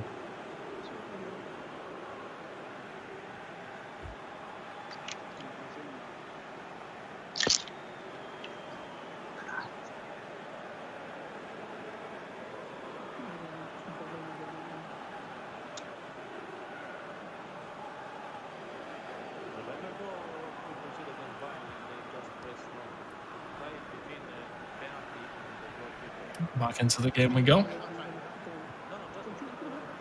I wonder if they can maybe get bottles that aren't green coloured to match the green screen that they have behind them. Oh, Roma, other than green bottles, will rather want something else, and that's a couple of goals here, but they need to find them very, very quickly. As Maccabil will run this one down. It's a good ball as well to Kills You. There's just too many of them there, but eventually they do still have the ball. As Maccabil, is he going to find it through? Yeah, surely it's 4. Oh. How they not score, but can they this time? Good save. Roma are somehow not 4 down. Somehow. Oh, you got Lotfi there just, he sticks it almost too well into the corner, doesn't he? And then it fortuitously bounces back to his Maccabil, who also fails to stick it in the back of the net. Lucky for Monaco, they're 3 up at this point. These missed chances shouldn't matter too much with them out of time remaining, but you never know. Yeah, is Maccabee already get a chance to get on the scoreboard here as well? Not quite. You can hear the frustration. He's a vocal character, to say the least. And usually has something to say. It's that championship mentality as well, isn't it? He wants to be towards the top of the tables, whether it's assists or goals or whatever it is. So every one of these chances missed is it's almost like a slight against him. He said he wants a lot of MVPs, and he doesn't get them by chances not working out in that way. I wonder if any of the Roma players now will be looking to maybe try and find a good goal. Monaco ones, they know that this game is probably done and dusted in 80 minutes. There's Maccabee. Oh, it's a good set. Oh, it's well played if he's onside. It's so well played. My goodness. 4-0. And that's a bit more like the Monaco that we thought we'd see in game number 1. Fast, fluid play. And they have been dominant in game number 2. I mean, you run out of superlatives eventually to describe some of these goals. Kills you to his Maccabee, to Lotfi, to kills you, to the goal. All 3 Monaco players combining. The turn from Lotfi here was great to control the ball and put it on a plate to play the pass. And then the keeper, well, he expects the first time shot. The young man on the right-hand side of your screen thought otherwise. He has that maturity despite his age. So just have that bit of patience and clinicality in front of goal. And there's the 4th. It kills you once again. And it's Roma once again. They're in 5. Yeah, surely it hits. Oh my goodness. There's another one. The walls are falling down around Roma at the moment. It has to be said. Monaco are relentless. 5-0 to Monaco. It's a bit more like that championship sort of form we expected out of them. The problem is here is that Roma have got to send everything forward, and all of a sudden you find yourself in these sort of positions, and Lotfi is never going to miss that one. 5-0. Yeah, he started today without any goals to his name, Chris, and well, he's got plenty more now thanks to this scoreline. And well, I feel Roma, won't be too disheartened by this scoreline. I know it sounds silly to say, but as you say, you have to chase the game. I mean, at 3-0 down, you have to throw everything at it, and naturally there's going to be gaps appearing in behind. But this is just a Monaco masterclass. Oh, surely it's 6. It's not necessarily a fantastic shot. And Roxo will get this one away. 5 minutes gone, and Roma probably just want to see the back end of this game now. But I totally sympathise with them, as you mentioned there. They're 3-0 down after the first half. You have to go for the game, and of course they're going to potentially leak chances, which Monaco have taken every single time, for the most part anyway. But Roma, I think, as we alluded to at the beginning of the second half, if you were offered 3 points against Monaco, you would take it nonetheless. Irrelevant of getting beat 5-0 in the second game, 4 minutes of added time. May not make much of a difference, but can Roxette get himself a goal here? Not even a chance to. Good defending by his Maccabee once again.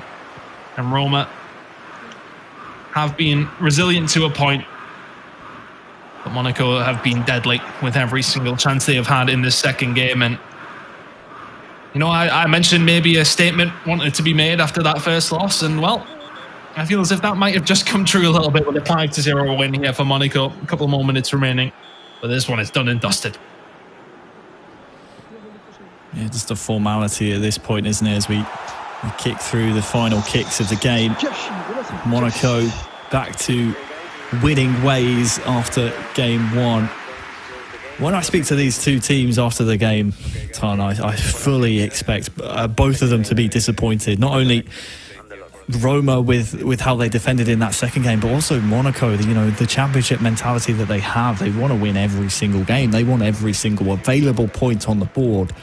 So to have dropped the first game, albeit only by 1 goal, I think still will irk the AS Monaco boys. Like you said, Roma coming into the match day, I think again, you'd probably take 3 points against Monaco, but But I think the way they defended in that final game will certainly disappoint them.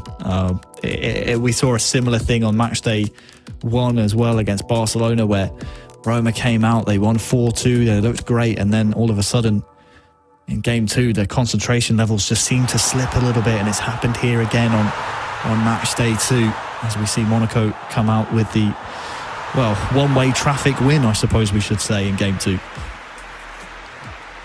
Yeah, I think you're right in the sense that, you know, both teams will be disappointed, but I think probably the team that'll be more happy, mostly happy, would probably be Roma. I think, you know, going into this, they know the backs would have been up against the wall. Yes, that 5-0 loss will sting, but 3-2 win against Monaco, you know, it's one of these things where that really can sort of define their season, put them in a good spot. They know that they could go on and beat some of these good teams. But Monaco will probably be disappointed to drop points nonetheless, but a 5-0 win to answer back to that 3-2 loss, of course, will feel very, very nice. Well, we set it up as a match, didn't we, Chris, as a potential goal fest. I mean, we saw 10 goals across the 2 games. Obviously spread a lot more in Monaco's favour towards the latter stages of the series. But yeah, we saw goals, we saw action, and we saw the share of the points as well between the 2 clubs. Fantastic performance from Monaco, but Roma will be very happy to get themselves 3 points. Harry, you're going to chat to them now. Yeah, let's do it. Roma, my friends, Roxa, I believe I'll be speaking to you. First of all, my friend, let's make sure we can hear each other. Can you hear me? Yes, I can hear you. Oh, perfect. Marco, talk to me about those 2 games. Let's focus on the positives first. You took 3 points away from Monaco. Obviously, the second game, not the way you wanted it to go. Talk to me how those 2 games went for you as a team. Like totally different games. Was we played first game good. We have almost all in our hands. We beat them, one of the best teams in the league, sure. And after second game, I don't know what to say. We didn't win any. They win almost everything. Every jump, every ball winning was for them. Nothing for us. And of course, 5-0. Yeah, it was an unfortunate second game for you guys. You shake that off now. You move on to match day 3. Your next opponents are going to be Juventus. How do you see them playing as a team, and how are you guys going to prepare for that match on match day 3 in 2 weeks' time? Yeah, now we have Juventus again, derby for Italy, sure, and we will prepare same like for others. We will try to finally win both games. Will be difficult, really, but I think we can do that. We beat Monaco. Why not? We should beat Juventus. Great stuff. Awesome. Roxa, Kepa, Venom, guys, congratulations on the 3 points today. Looking forward to the Italian derby in 2 weeks' time. Good job, guys. Thank you. So there we go. 3 points for Roma. They seemed, a little bit disappointed with how things went in game 2, Chris. And that's understandable seeing the scoreline. But, as we said before, 3 points away from Monaco. I think any team in the league would be happy with that result come the end of it.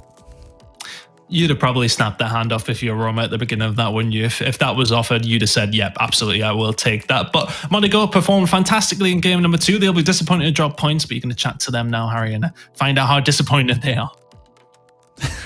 Yeah, Lotfi, my friend, first and foremost, are you disappointed about dropping 3 points? And how did those 2 games go for you two? Yes, to be honest, our target is always to win the 2 games, or at the minimum to make 4 points.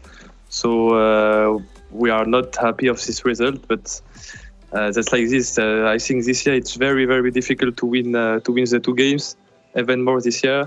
During the first game, it was difficult. We had not the physique. It was very difficult to play, and finally maybe we did some mistakes, and we pay this during the first game, and the second game we played our game. It was more normal, if I can tell like this. But yeah, we are happy of the second game, not happy of the first. But anyway, it's not a bad result, but it's not the best result possible.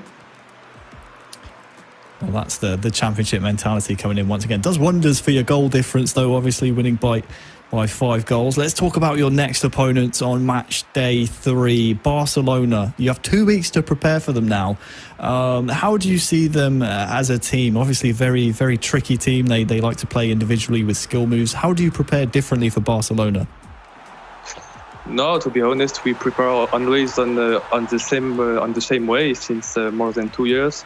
We work, we train, and we focus on us before all, because I think if we play our game, we are the best. So we will try to train a maximum, and we will work to win against Barcelona. We know that they are a good team. They have a special style, if I can tell this.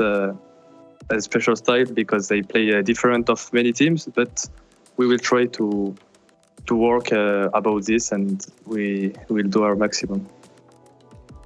All right, great stuff. Congratulations on the 3 points. Lotfi, as Maccabi kills you, we'll see you again on match day 3. Thanks so much. Thank you. See you. So there we go, Chris. We have 2 sets of teams picking up 3 points in that match. The league right now, no doubt, is absolutely wide open. We thought that coming into match day 2, and the results so far that we've seen today have been nothing short of what's the word I want to say here? Sporadic. It's been kind of crazy today on match day 3. It has indeed been pretty crazy, but just something to know whilst we do look at this league table, the game between Schalke and Bayern München, that one is going to be decided potentially at a later date here. Of course, we are looking into it. We had some latency issues, so both of those games have been pushed back, if you like. We will let you guys know what's happening on with them on social channels. The decisions are still being made, but for now we are discounting both those 2 games, and we will fill that in at a later date. But we still have a game to go with Juventus and Galatasaray taking on each other here, but looking towards the top of that table, Monaco are there, and they will remain there in this week. You would like to think, although I'm looking at it, yeah, that'll be it. There's no way anybody can catch them at match day 2. They will be at the top of the table nonetheless by the end of this week. But we have another really good game coming up. Juventus are a team that we're looking at towards the end of the season to do very, very well, but they've got a tough game coming up right now against Galatasaray.